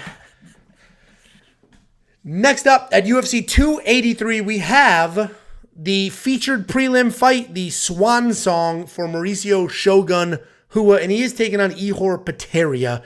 Shogun Hua is 27-13 overall. He is 2-2-1 in his last 5. Surprisingly, not a 11 fight losing streak. Absolute legend. If you don't know who he is, watch his highlight reels. One of the most exciting guys you will ever see fight, ever. And he's taking on Ihor Peteria, 18-3. Talented guy. He's 4-1 in his last 5. He is coming off that knockout loss to Nick Negumereanu. And here's the reality of it. Shogun Hua in his prime was obviously all juiced up. All those Pride people were. But he was literally one of the best on planet Earth. He beat some of the biggest names that have ever existed in this sport. He did it well. He has incredible striking, good jiu-jitsu. He can wrestle. The guy understands violence at a level that is just... He was Vanderlei Silva 2.0. But he's old. He's 40, whatever the hell now. And he looks his age. He fights his age. He's slower. He's just a small percentage of what he used to be. He's fighting Ihor Potieria, who's a decent striker. He's got that loose style. He does have solid power. He is pretty accurate. But he can be hittable because he keeps his hands so low and he does rely on his chin. He's coming off back-to-back fights where he was completely outstruck. Completely outstruck. And, that's the story of his career. He's going to get outstruck. He's never going to be the better striker, but he has enough power that he'll win the fight. And if he doesn't win the fight, he's going to get smoked because he's getting outstruck the whole time. This is a courtesy pick. I'm going to pick Shogun. It's out of respect. You should not be betting on Shogun. There should not be money involved. Frankly, literally, it's not very often that one of these people retires that you're like, that was an all-timer. Jose Aldo is one, obviously, but Mauricio Shogun Huga, I watched Pride. I watched all those fights. I wish they gave him a little bit of an easier fight, but this actually is a winnable fight. It's not absurd to think that Shogun could win this fight. But with that being said, he probably loses. Yeah, I agree. It's not absurd to think that he wins, but 41 years old and a ripe 41. He's used up. As ripe as it gets at 41 when it comes to fighter years are like dog years. And we know he's basically a Great Dane, but Shogun, I don't understand the matchmaking here. I think he loses. I think Ihor Potieria knocks him out.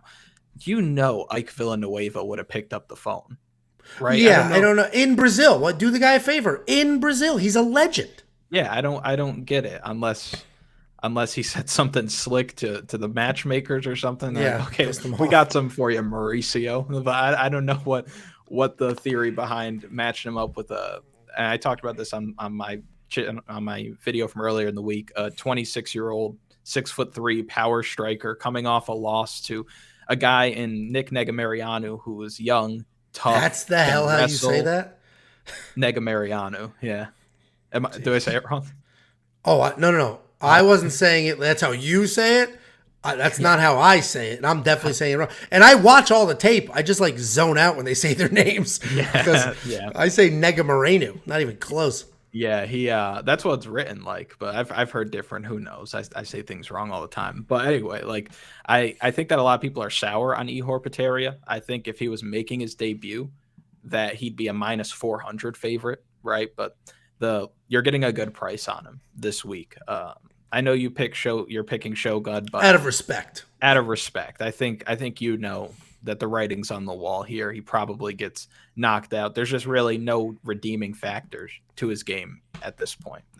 Not going to wrestle. He's not going to throw a lot of strikes. He's not going to eat strikes well. He's not going to make this kid gas out, which seems to be his Achilles heel as it stands right now. But I don't think he's going to push a pace to do that. I think he gets finished in his swan song, and MMA is just so unforgiving, right? It's just they really don't do anybody any favors on their way out, especially sometimes you don't know somebody's on their way out, right? You don't know, but this, we're 100% positive. Yeah. This is his retirement. He has made it very clear. This is my retirement fight. So it's just it is kind of messed up what they're doing to him, and he's not necessarily a UFC legend. He was already a little old and used up when he got to the UFC, even though. Still a champ. He still became a champ and did all of those things. He's more of a Pride legend than a UFC legend, but he became a champ, and then unfortunately his very first title defense was against a very young John Jones, and then that was the end of it. But anyway, I agree with you. I actually have Ihor Potieria in my Monkey Knife Fight Knockout Kings. You only need one KO or TKO. He's one of the guys in there with Jailton Almeida, and I actually have Bruno in there, but you don't have to if you don't like that. But so you only need one guy? Is it like a 3-person pick? And if one of them wins by knockout, how does that work? So you pick any 3 people. They could be fighting each other. Any 3. Mm-hmm. If one of them wins by KO or TKO, you 1.25 times your money. So 25% net return. You give them 100, they give you back 125. But you just need 1 out of 3 to win. That's it. Yeah. Then if you get 2 out of 3, you 2.25 times your money, or 3 out of 3 is 6. Don't do 2 or 3 because you can just bet real money with a sports book. If you can pick 2 guys to win by KO, do that on a sports book and parlay it, because that's essentially a parlay. Yeah. But I just do the one slow and steady every single week. You probably hit that a lot. I literally can't remember the last time we missed. Like, it's just because you can always look at a card and be like, here's the 3 most likely people win with KO or TKO, and one of them will. Yeah. So, anyway, we on picks.com/MKF if you want to go ahead and get your free deposit match there. So, you're going to spend the $8,900? Yeah, I think so. I think in some lineups it's worthy of the price, but not one of the spots I'm dying to get to. Like we've talked about, half the card at this point, maybe more than half the card. There's a lot of different spots that I would prefer to get to than Ihor Prateria, but I think if he wins in the first round, he's probably there's a good chance he's optimal. But again, 15 fights, you're going to need a high score, and you're going to need to hit the 6 right buttons, and it might not be as simple as, because this guy won in the first round, he's on the optimal lineup. So just something to consider. Yeah, well, and it's funny because he's 8,900. Who did we just break down that was 9,000? Oh, Gregory Rodriguez. Yeah, 9,100 for RoboCop. Yeah. You trust that 9,100 over this 89 to get a $200 savings. You still think there's a stoppage here, and he has the less dangerous opponent. Yeah, I think he has a harder matchup though. Who does? Ihor? Yeah. Yeah, I disagree, but yeah, that's fine. Monkey Knife Fight Strike Line, don't even worry about it. Just do Knockout Kings, and you will be just fine. Next up, at UFC 283, we have the main card opener. We have Paul Jiu-Jitsu Nerd Craig taking on Johnny Walker. Paul Craig, 16-5 overall, 4-1 in his last 5 years, coming off that loss to Volkan Ozdemir, and he's taking on Johnny Walker.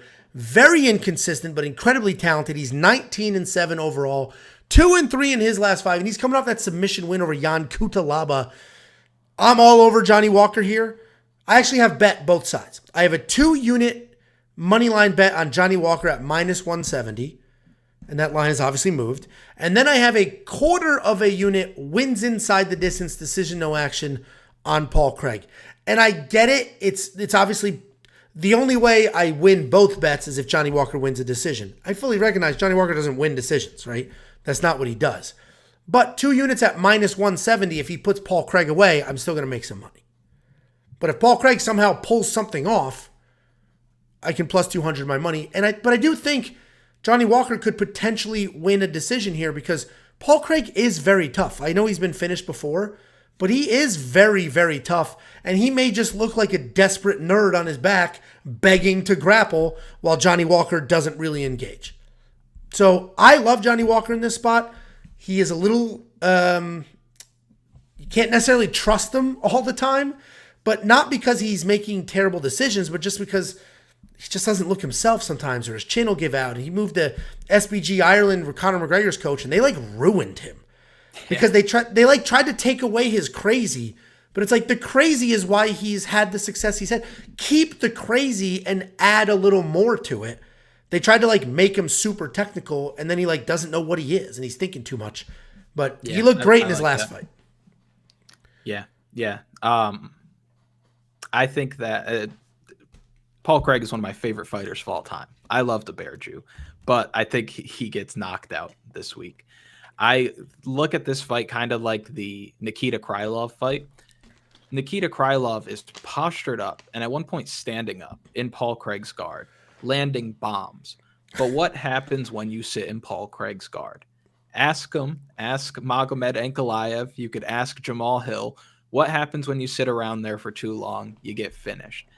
Johnny Walker has more power than all of those guys. Johnny Walker has that touch of death. And I think that if he is able to land, even if he doesn't land cleanly, even if it's a situation where Paul Craig is trying to take him down up against the fence and he's landing short shots or elbows, I think he's going to knock him clean out.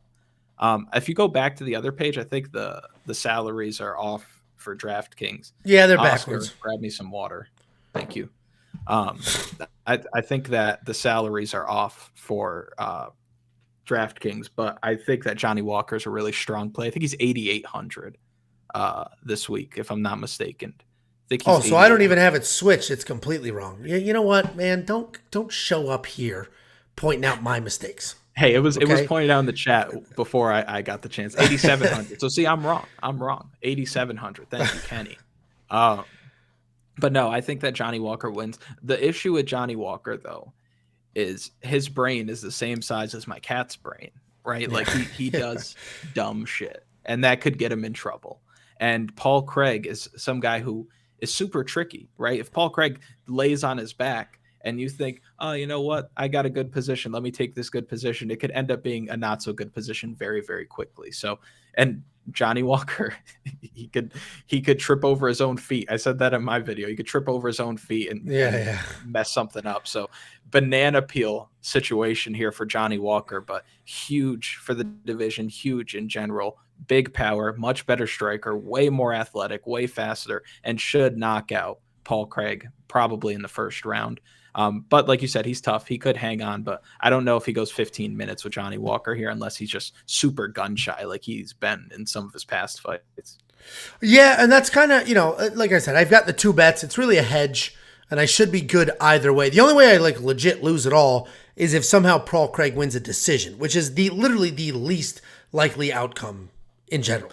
It doesn't happen. I don't think that happens, especially like if they do go the distance. Johnny Walker's winning rounds because when he's landed on Paul Craig's outside of a Valvoline, right? Yeah, He's all over the place. So I think that Johnny Walker will be just fine. Outside of a Valvoline, that's a solid analogy. I wonder how many of these people got it. I did, because I'm very smart. Very smart. His takedown accuracy is only 20%, and I hate that. That's the definition of a jiu-jitsu nerd. Your path to victory is on the ground, and you can't get it there. That will never make sense to me. How can you be so good on the ground and have no idea how to get it there? Do you know? I don't know if he's credited with takedowns when he pulls guard. Do you know if the UFC counts that? Yeah, that's a good question. I don't know either, but that's pathetic as hell. Well, shouldn't. With Jacob not being here. With Jacob not being here, I got to do the man some justice. Like, he's not like Ryan Hall, where he can roll into something and grab up a heel hook. He's going to try to grab him, pull guard, and it's just not going to work out for him. No, it's there's nothing more pathetic looking than we just watched what's his name butt scoot all over the place. Claudio Boyes. Yeah, thank you, because that was going to get awkward if you didn't know, because I'm going to be like, no, the guy, and then he fought the Australian. Yeah, come on. So I'm glad you got that so quickly. But, I mean, that's just always so pathetic. You're professional fighters. Yeah, that was bad. He was defeated. Yeah, learn. Okay, you're getting pieced up. You know how to get it to the ground. You should at least pick him to win. yeah, Jacob loved him to win too. And I get it. He's super dangerous. And, what's his name? Didn't look great lately, but yeah, what a fucking performance that was. Anyway, you and I are both all over Johnny Walker. I got the 2 units at -170. He has now moved up to -190. He obviously he's a nervous bet because you're not always positive what you're gonna get. But when I do a lot of my money line bets, I also look at the opponent. And I get it. Paul Craig had that nice streak, and he has got all these come from behind victories. But to me, come from behind victories are losses. It shows me you're tough, so I'll count on the toughness. But you were losing 14 minutes of a 15-minute fight. It's like when Chael Sonnen lost to Anderson Silva the first time. And in the interview, exactly. Because in that interview, it was a 15-minute fight. A 25-minute fight. He got submitted at 24 minutes and 30 seconds, and he was like, his stupid accent, Jacob does it, I was on the understand. I won 4 rounds. And he won 1. So, and, it's literally like that. Paul Craig's going to get the shit beat out of him and then pull off a submission against Ankalaev. You really think he's not better than Ankalaev? That's a loss. You got lucky at the last minute. I cannot look at that and be like, he could win whenever he wants. No, he can't. Yeah, I mean, this is a dude who has wins over Kennedy Nzechukwu, Magomed Ankalaev, and Jamal Hill, but hasn't come close to the title. There's a reason for that. Yeah. And he wasn't beating any of them until he did. He was losing to them and then pulled it off. So, anyway, we're both on the same side, Johnny Walker. $6,800 is a phenomenal price for Johnny Walker. So, he's actually $8,700. Is he worth that $8,700? Yeah, I'd say so. inside first round. I mean, when Johnny Walker, think about when he came into the UFC, people were saying, John Jones, run for your life. Which is crazy. Absolutely crazy. But that's how people were feeling because of what he was doing. And if he can get back to that, like I want the Johnny Walker who might hurt himself doing the worm after sure. the win. You know, the I dangerous want that fun Johnny one. Walker, not the Johnny Walker that thinks that he can, you know, stand at range with Jamal Hill. I want the guy who's going to throw a spinning back fist, elbows in tight, flying knee, just craziness. And like you said, don't like take the governor off, take the kid gloves off, just go for it. Yeah, I mean, it's I completely agree with you that honestly that SBG Ireland ruined him. But hopefully he's starting to find his own rhythm and see himself again and not fall into whatever weird trap he's fallen into with them trying to make him technical. So we're both on the Johnny. Who's the best fighter out of SBG Ireland that's not named Conor McGregor? Yeah, I don't know. With Artem, like I don't know who else is even in that shit. Like I don't know. Artem beating Paulie Malignaggi in BKFC. Insane. Chef's kiss. Insane. That was such Absolutely a win for insane. the MMA guys. yeah, I know. Because he's such trash. Yeah. And somehow pulled that off. Because Paulie Malignaggi is a decent boxer. He's not like a nobody. Yeah. So, yeah, absolute trash for sure. So we're on the same side. I'm not going to talk to Monkey Knife Fight Strike Line because it could be anything. It could literally be anything. So we'll go ahead and leave that alone. But if you want to become a premium member, WeWantPicks.com. At the top, click Become a Member. You would have seen that 2-unit Johnny Walker bet at -170. Yes, it's only -190 now, but that 20 points, depending on what a unit is for you, that could be 2 months of premium membership. So WeWantPicks.com. At the top, click Become a Member. It is only $10 a month. It gets you all the bets, all the picks, all the DraftKings plays, the FanDuel plays, the prize picks, the Monkey Knife Fight, the Underdog Fantasy, ownership, all of that, and you will get alerts to your phone the very second we do everything. While we were filming, Jakey Boy is on the mend and literally posted a bet. So, sorry, I was reading a text as I was getting through that spiel. But anyway, WeWantPicks.com. Click Become a Member. Next up, at UFC 283, we have a very interesting fight. We have Lauren, and people hate this fight. I don't know why. I like it. We got Lauren Murphy taking on Jessica Andrade. Lauren Murphy's 16-5 overall, 4-1 in her last 5. She's coming off the dominant win over Miesha Tate. Just absolutely beat the brakes off of Miesha Tate. Jessica Andrade, 23-9 overall, 3-2 in her last 5, but she's coming off that standing submission win over Amanda Lemos. Trash. And what's the win is trash or Amanda's trash? That was such garbage. There's win? a reason why that was the only standing arm triangle ever recorded in the UFC. As soon as she started to cinch it up, Lemos just stopped moving. I was so annoyed. And she's only 5-1. I had Lemos that day. I'm sure. And she's only 5-1. Yeah. But what's interesting about this is bully versus bully. They have the exact same fighting style. They just push people around. They rely on their strength and their determination and their will. Lauren Murphy is by far the less talented, the less athletic, but I think she's the tougher. I think she's the more determined. I think she's the tougher. I think she's the one that will come forward no matter what she's getting hit with. Jessica Andrade, I don't know if she's stronger because let's keep in mind Jessica Andrade is a 115er, right? And she comes up and messes around at 125. And yes, she was a champion, has fought for titles, and she's incredibly talented and continues to beat people that we don't think she should beat or can beat, and she's at the top of this heap for a reason. Jessica Andrade should win this fight. She's my pick to win this fight. But -460 is really wide because it's not crazy for Lauren Murphy to be much larger, which she is, 4 inches taller. I hate reach. I hate when people use reach as a reason for somebody to win. But you don't like reach. I just, not arounds. But I'm just not a fan of like people going, 4-inch reach advantage, so that person wins. It's like, do they even know how to use it? I actually heard a statistic, I want to say like 2 years ago, that when a fighter has a reach advantage greater than I think 7.5 inches, they win like around 70+% of the time or something like that. So when it's a huge reach advantage, I get, yeah. But 4 inches, 3 inches, 5 inches, not enough. No, 100%. The Lauren Murphy, I think Jessica Andrade wins this fight. But Lauren Murphy can come forward, be a bully, just literally push Jessica around, hold her down. And it's a crazy comparison to say Shevchenko because she's the best, right?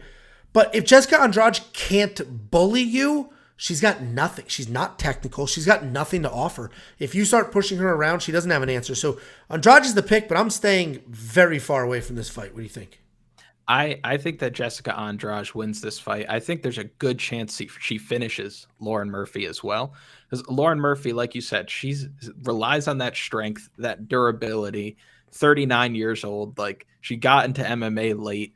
So it's not a whole lot of technique that she's relying on. And sure, Andrade has seen Rose Namajunas, Weili Zhang, Valentina Shevchenko, even Caitlin Chookagian, right? Caitlin Chookagian versus Lauren Murphy. Who wins that fight at 10 times if they fought 10 times? It's hard to say. Sure. But I think that, and she's a lot younger still, even after having this rich world-class. It's crazy that she's only 31. Yeah, exactly. I think at 125 she'll be just fine, right? I think she's fought at the division. She's done well. I think that she beats up Lauren Murphy here by just beating her to the punch, landing a lot heavier. And Lauren Murphy's really not going to have much to offer her. And I don't think she's going to be able to take her down. She might be able to muscle her up against the fence, but you got to think too, she is going to be a lot shorter, right? She might be able to slip out of there, regain the center of the octagon. Literally grab her legs. Like, she's a bully, but she can grab legs for a takedown as well. So yeah, she can literally lower legs right there. Exactly. And lift her straight up, put her down. Rose Namajunas spiked her on her head, right? So, and I know that Rose Namajunas is a lot lighter in the ass than Lauren Murphy, but I think that she's going to be able to do whatever she wants in this fight. I think Lauren Murphy's too stiff, too slow, got into the game too late, and she's not going to be able to compete at the upper echelon. Like we saw Valentina Shevchenko blank her. You know what I mean? Yeah, 100%. And then what's funny is then she smoked Miesha Tate. But like Miesha Tate's a very one-dimensional, can get a takedown or can't. That's not like Miesha Tate anymore, though. Yeah. You know? That wasn't the Miesha Tate that choked out Holly Holm. She did win Big Brother, though. I'm a big Big Brother fan, and Miesha Tate ran through Big Brother. Really? She won oh my God, people like enjoyed her, so her social game was solid, and she dominated all of the games. Like, you know, have you ever watched Big Brother? I've never seen an episode. I know what it is, but I've never seen it. It's very fun. Yeah, it's legit a very fun it's a very fun. My wife is like texting me, like, knowing I'm live. I'm gonna put my phone down. It's a very fun show. Angela's house is on fire. Oh, I'm live. Yeah, Jesus. Just put a Band-Aid on it. She'll be fine. Yeah, I don't. I'm not gonna argue with you. Like because I don't argue with people below me. No, because I don't necessarily disagree with I don't disagree with what you're saying. Lauren Murphy is big and strong and could potentially bully. I'm not saying Lauren wins. I'm not throwing $20 at plus 360. I'm not doing anything like that. Do you think it goes the distance? I do. It's 15 minutes. Jessica Andrade, yes, we know she's a finisher, but Lauren Murphy's super tough. And if Lauren gets into Jessica's face, then she may be backing up. And then, you know, it's a little different than Amanda. Amanda was trying not to let Jessica touch her, right? She was trying to stay on the outside, touch her, stay out of range.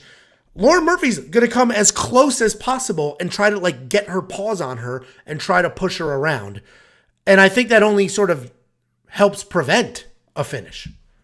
So I think it does go to a decision. Aren't the odds like minus something huge to go to a decision? Maybe I'm wrong. I'm not sure. Yeah, I don't have it in front of me. You're going to spend the $9,400 on Jessica Andrade?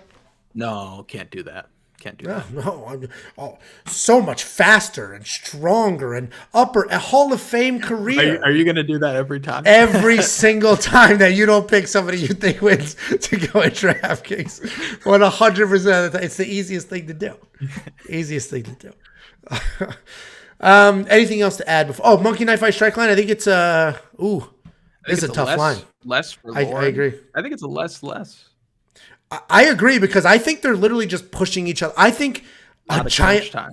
Yeah, this fight might suck. It might be a lot of who's holding who against the cage. Oh, I have my underhook. Now it's my turn. I have my it might just be that. Just literally pushing each other. And you got to think too, Andrade, low center of gravity, very powerful. She's going to be able to get head position easily and control her on the fence. And she might just want to live there. Just spend a couple minutes there. I get that. Yeah, so I do like the over on the round line and the less with Monkey Knife Fight. If you want to give that a shot, go to weonpicks.com/MKF and they will instantly match your deposit. Take the free money, throw it. You miss, who gives a shit? It was free. If you win, you have even more free money than you had yesterday. Next up, at UFC 283, we have the feature fight of the evening. We have Gilbert Burns taking on Neil Magny. This is another, I might just be too conservative, but this is another fight where I think the odds are a little like, okay, like I get it. I understand it. I think they're wide. Yeah. So Gilbert Burns is 20-5 overall. He's 3-2 in his last 5. He is coming off that close loss to Chimaev. We'll talk about that in a second. He's taking on Neil Magny, 27-9. 3-2 in his last 5. He's coming off that really fun win over Daniel Rodriguez. Style-wise, Gilbert Burns, as we know, is a very good grappler who has insane power in his hands, but he is a lightweight. And he's coming into his body. He doesn't always look like super small at welterweight, but he was a lightweight for the majority of his career. Came up, took the power with him. He dropped Usman. Has some very real power, and he just hung in there with Chimaev. Neil Magny, long, lanky, literally good everywhere, great nowhere, and he's a tough outing for almost everybody. Like, he's a very if you're the UFC, Neil Magny's probably one of the most frustrating guys on the roster because he can ruin your plans, or like he can ruin your plans by losing or winning because you just don't know what you're going to get. But I do think Gilbert Burns wins this fight, but this is a much closer fight. Neil Magny is long, tough. He can just piece up Gilbert, stay on the outside. Like, Gilbert had a close fight with Chimaev because Chimaev was literally like toying with him. Wasn't even attempting to wrestle, to smash. If Chimaev went out there with Gilbert the same way that he did against Nate Diaz, it would have been done. Or not Nate Diaz. Who did he just murder? It was Gilbert Burns? Chimaev. Kevin Holland. Yes. If he came out with Gilbert, if he fought Gilbert the way that he just fought Kevin, we would not be talking about Gilbert Burns we lost Kunath. We would not be talking about Gilbert Burns and how tough he is and his power and all of those things. So I do think Gilbert Burns wins this fight. I think his last fight against Chimaev probably is inflating this line a little bit more than it should be. But Gilbert's going to go ahead and be the pick. It's definitely a closer fight than other people have it. What do you think? Can you hear me? Yeah, you're good. Okay, because my whole thing just cut out for a second. Yeah, I think that this line is way too wide. Let me ask you this, Angelo. What's your favorite thing to eat? I mean, this feels like a setup. Sandwiches. You know what Gilbert Burns' favorite thing to eat is? Jabs. Oh. Jabs, and jabs. I'm used to Jacob. I'm like, how is he going to call me fat? Yeah. And then it was a Gilbert Burns. Solid. Jabs all day. Like, Gilbert Burns cannot stop a jab. Neil Magny is tall, crazy long, way longer. What's the reach advantage? I'm not seeing it on my screen, but it's pretty. It's 71 to 80, so it's a 9-inch reach advantage for 9-inch. And you said 70-something% of the time over 7 inches. Exactly right. I don't know if Gilbert Burns is going to be able to close distance and grapple, and I think that him on top in dominant position is where he wins this fight. We saw Shavkat Rakhmonov just wipe Neil Magny in the grappling department. But I don't like this notion that we're going to see Gilbert Burns just bomb on him and knock him out. And I think a lot of people are thinking that. I haven't seen anybody's stock rise with a loss more than Gilbert Burns. Like, I don't understand. I know it was a close fight. I know some people could say, hey, it could go either way. But like you said, if Khamzat Chimaev fought even half of a good game plan, he would have smoked Gilbert Burns. He fought Gilbert Burns the only way that Burns could have kept that fight competitive. Neil Magny, good gym, great experience, taller, workhorse, longer, good jabs, good footwork, is going to be able to control him against the fence. I think that Gilbert Burns has a chance of winning this fight, probably a better chance than Neil Magny has, but that line is way too wide. And from a straight betting perspective, I don't see how you don't put something on Neil Magny here. I agree. Obviously, we both are picking Gilbert Burns to win. We think it's closer than a lot of others have it. This could be a Vicente Luque situation, right? Vicente Luque, in his last fight against, was it Jeff Neal? Dude, somebody just said I have the memory of a goldfish, and I absolutely do.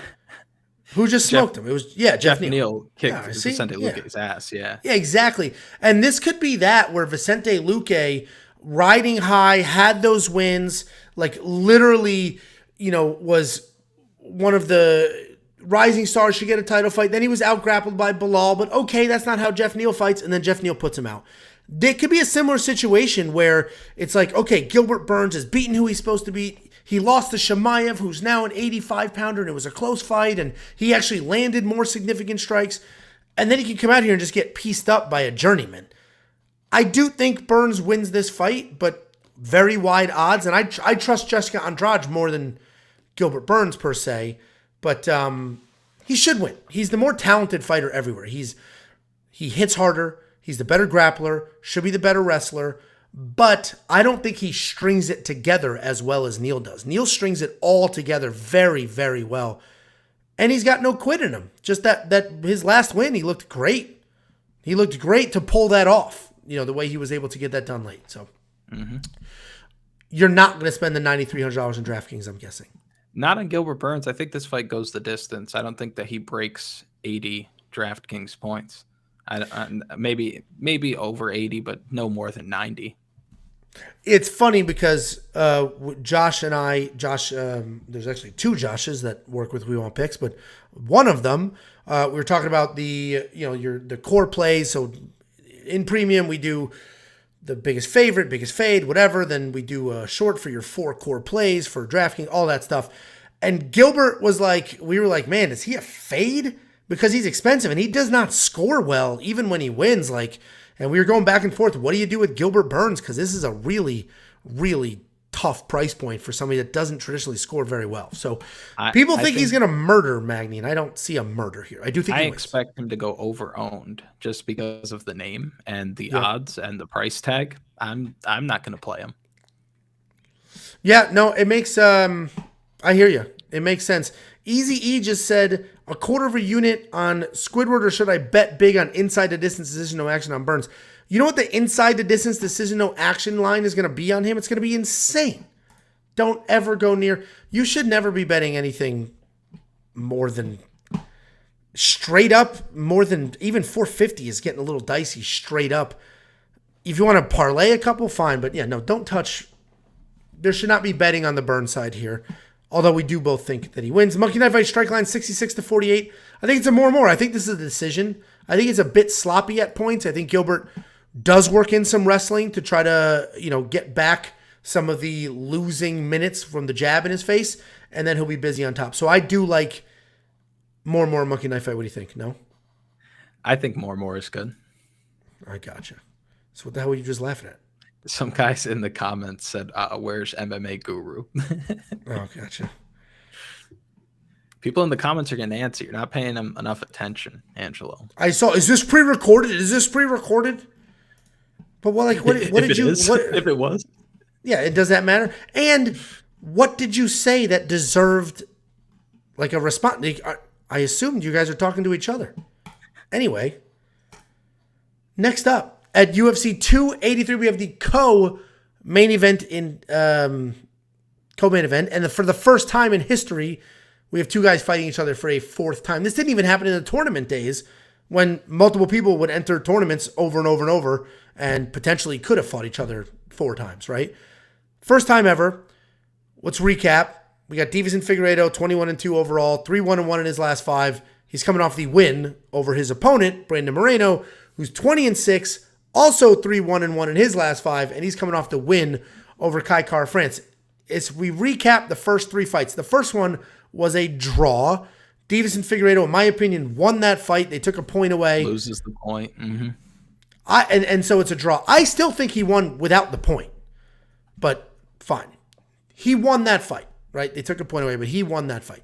Second fight, Figueiredo comes out, looks like a shell of himself, is worked and submitted. And then the last fight, the scorecards had it close. It was 48-47. So Figgy won by 1 round.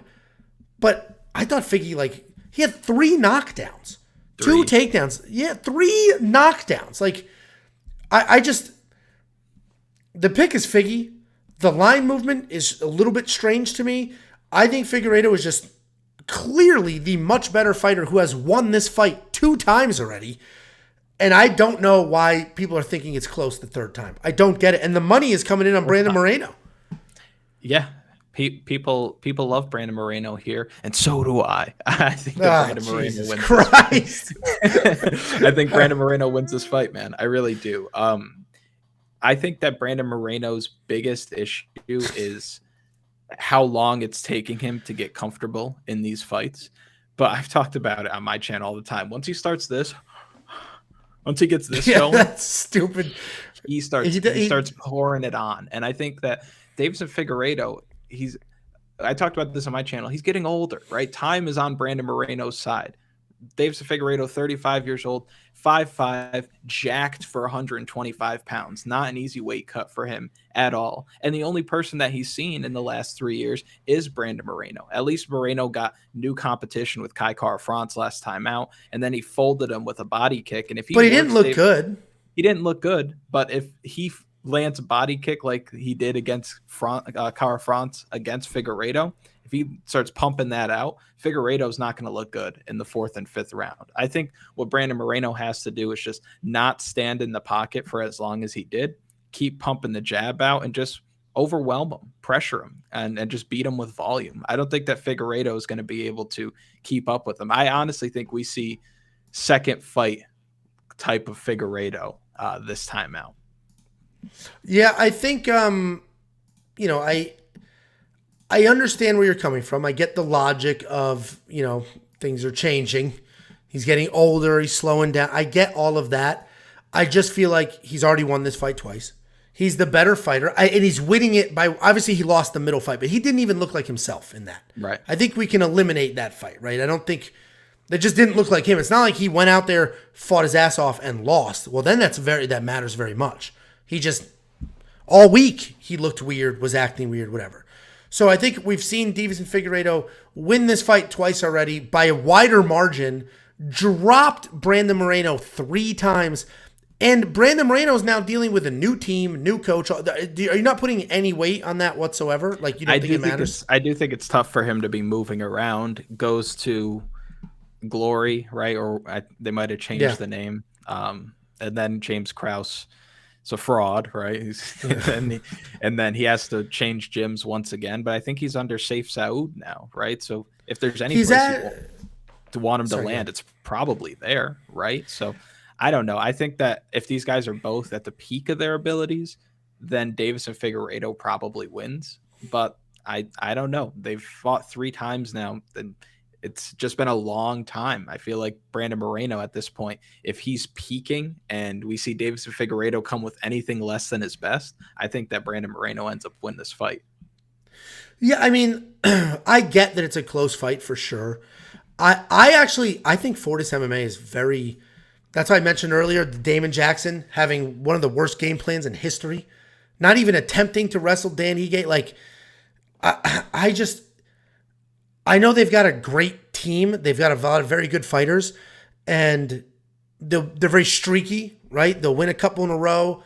They'll lose a couple in a row. They're a very streaky team. I don't necessarily think, like, who has gone there and then immediately gotten better? Because Figueiredo going to Cejudo, we have seen Cejudo immediately improve people. Immediately. Look what he did to Warlley. Yeah, instantly. That's got to be the hottest gym right now, right? Even John Jones is talking about going. John Jones is there. Look what Warlley went there, came out much better immediately. Yeah. And Warlley went down there and started picking up Francis Ngannou. Like, there's something going on there. So we're definitely split here. I totally get, like, Brandon Moreno's very good, very tough, talented. You're right. He's younger. He's getting dropped way too much for a 29-year-old at this weight class. At 125 pounds, you should not be getting dropped the amount of times that he's getting dropped. But I see where you're coming from. I like Figgy, but I think we both agree you got to play one of the sides here in DraftKings. One of the sides definitely shows up on the winning lineup given the price. I don't know if the ceiling's all that high for either side, just because I expect this fight to go the distance. But yeah. I do think that you're going to need one of them because of where the price is at, despite what the score is. Sure. And then here's a little bit of context we didn't have. Maybe you knew this, I didn't. But I guess Figueiredo's father died right before that second fight, which is why he was just not himself. I didn't know that. Maybe it's true, maybe it's not. But all right, we'll throw it out there. So I think we're split on the pick, but we're aligned on the logic with DraftKings.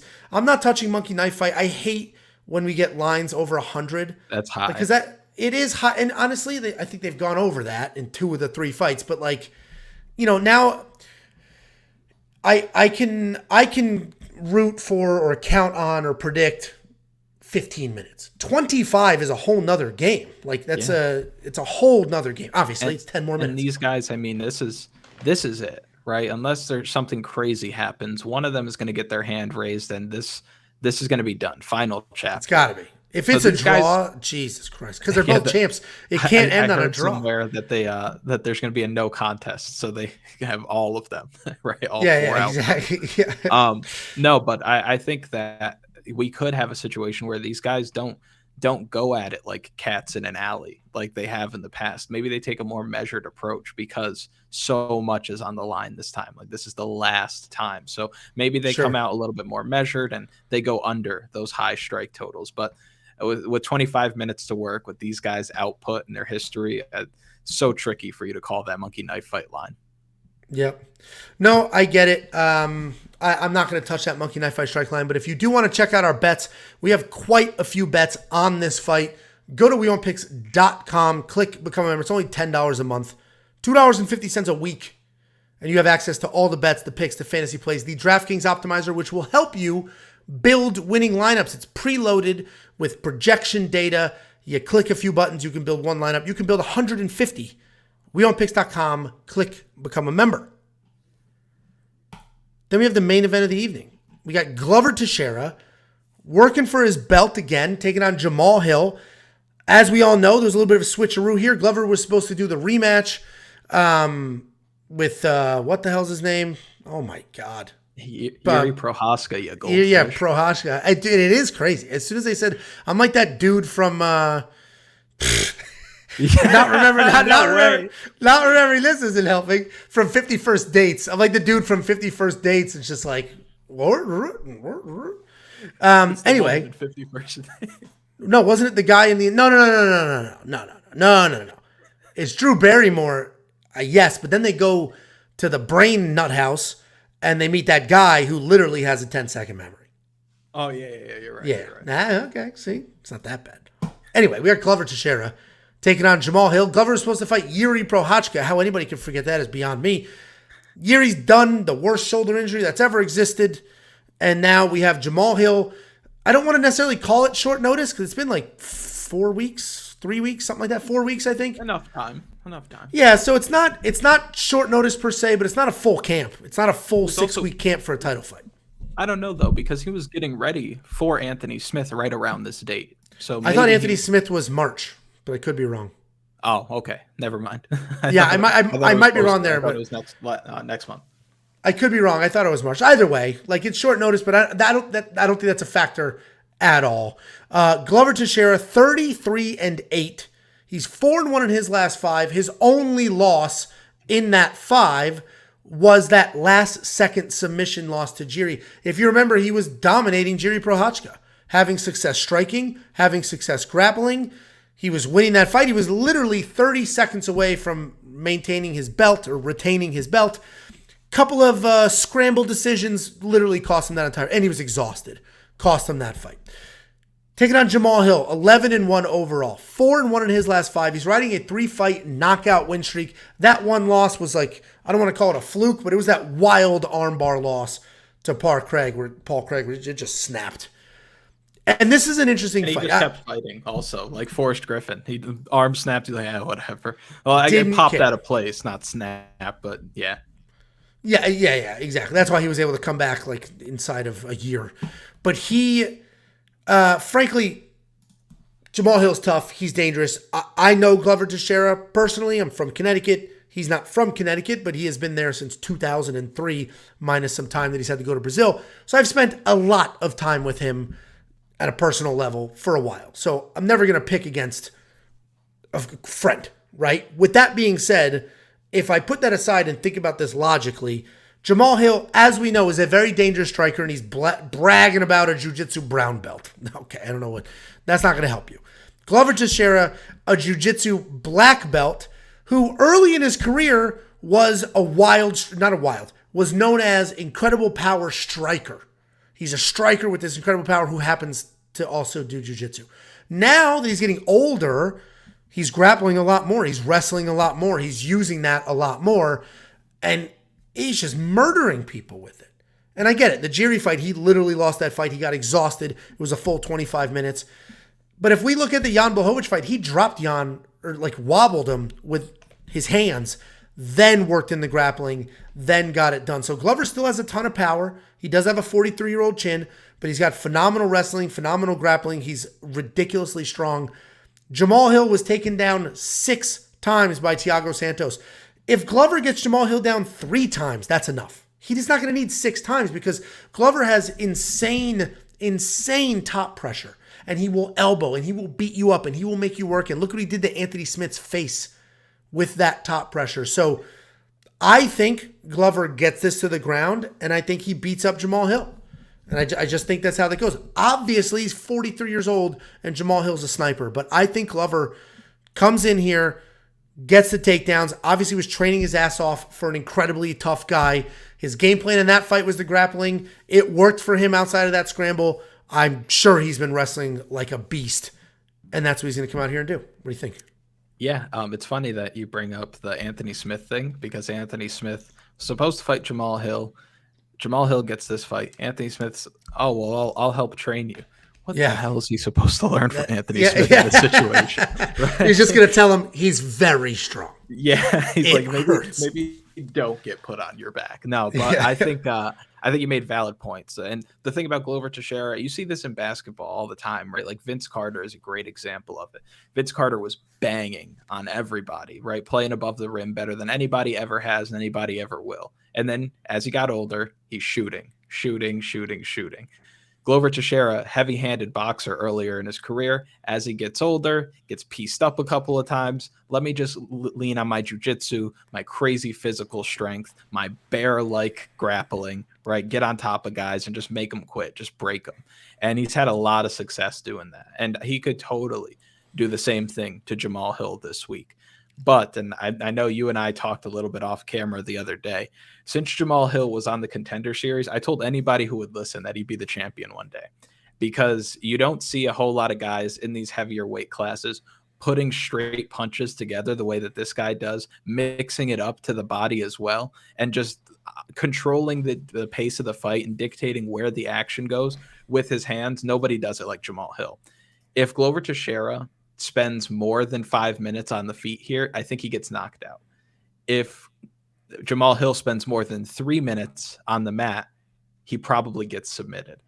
I'm torn. I think that Jamal Hill has all the tools. I know that Glover has all the tools, but what happens if Glover wins this fight? Do you think he keeps defending the title, or do you think it's last fight in Brazil, win the title, I'm out of here? I have no idea, obviously, but I think it would be amazing if he won this fight and retired right there. You're 43. You're in Brazil. You just headlined a card, won your belt back.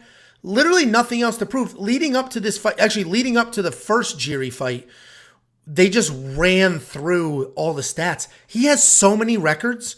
Most knockouts, most submissions. Like he has so many records. It's crazy.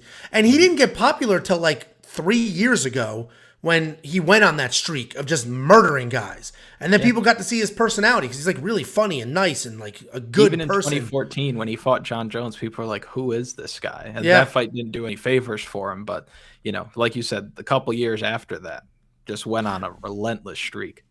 He went on that relentless streak, and so people haven't started really paying attention to him till recently when he's the grappler, and they forget that he has the power in his hands. And the Jan Blachowicz is a good... Go watch that fight. You'll see how he won it, but he pieced up Jan. That Polish power didn't matter. Glover was the one who clearly had more power in that fight, clearly. Yuri Prohaska's power didn't matter either. But I feel like Yuri Prohaska had a really hard time landing cleanly on Glover, but he also threw a lot of looping punches. And Yuri fights terribly, but he's so effective because he's just a monster of a man. But he fights terribly. Like, he throws naked uppercuts with his backhand, right? Like, it's bad. Jamal Hill's way more technical, so he's not going to see the same thing. And if he does get hit, it's going to be a lot more flush. But I don't know. This is a super tough fight. I'm surprised Jamal Hill is the favorite here. I'm surprised that the line looks like that. I think that Jamal Hill, but I also think that if Jamal Hill fought Yuri Prohaska, he knocks him out. I think Yuri Prohaska, that chin just hanging out there. And even when Glover fought him, right? Final round, Yuri Prohaska's chin's hanging out there. Glover cracks him, but then he jumps that guillotine. And that decision cost him the whole thing. Yeah, that decision cost him. And you know, it is what it is. You're in a fist fight for 25 minutes. He was in no real danger that entire fight, so it probably felt safe and opportunistic, and, you know, unfortunately that's what happened. And by the end of the fight, Yuri Prohaska cinches up a rear naked choke with no hooks in. Do you think that was just power from Prohaska, or do you think he was exhausted? I think it's both. I think Glover was exhausted because, you know, being the offensive wrestler is exhausting. So I think he was exhausted, and it was clean. Like, it was just clean. Like, you could squeeze. It's clean. If he was fresh, I think he would have exploded out of it or rolled or did something to maybe create a little bit of space in there. But yeah, I get what you're saying. I'm picking up what you're putting down. I still think Jamal Hill wins. He's still my pick here. Sure. I like the cardio that he showed last time out against Thiago Santos, because Thiago Santos was pushing a wrestling heavy pace and he carried his power late. He still was in good shape late. He's going to come in better shape this time because people were dragging him for his dad bod rocks in there. But he still kind of has a dad bod, which is crazy. I think it's just a weird rib cage that he has. He looks like he's wearing a life preserver. Like, he looks like a cop. But I think that he gives a good account of himself. But this is a coin flip matchup. Glover's an absolute dog. I'll ask you this, though. Do you think that going to war with Yuri Prohaska at 42, 43 years old last time out takes anything off of him? I don't think so. Like, so what's remarkable about Glover is after that John Jones loss, there were a couple of fights where it's like, oh man, his chin, you know, he's been in some of these fights, but it's been like fantastic lately. Like, his chin has been amazing in these last couple of fights at 42, 43. So I don't necessarily... He's in great shape. He works. He's one of the most self-motivated people on the planet. So he has a gym in Connecticut. It's his gym. And he has surrounded himself with other great, hardworking people. And obviously this last camp, you know, Dominic Reyes went there and stuff like that. We've heard about that. But he is very self-motivated.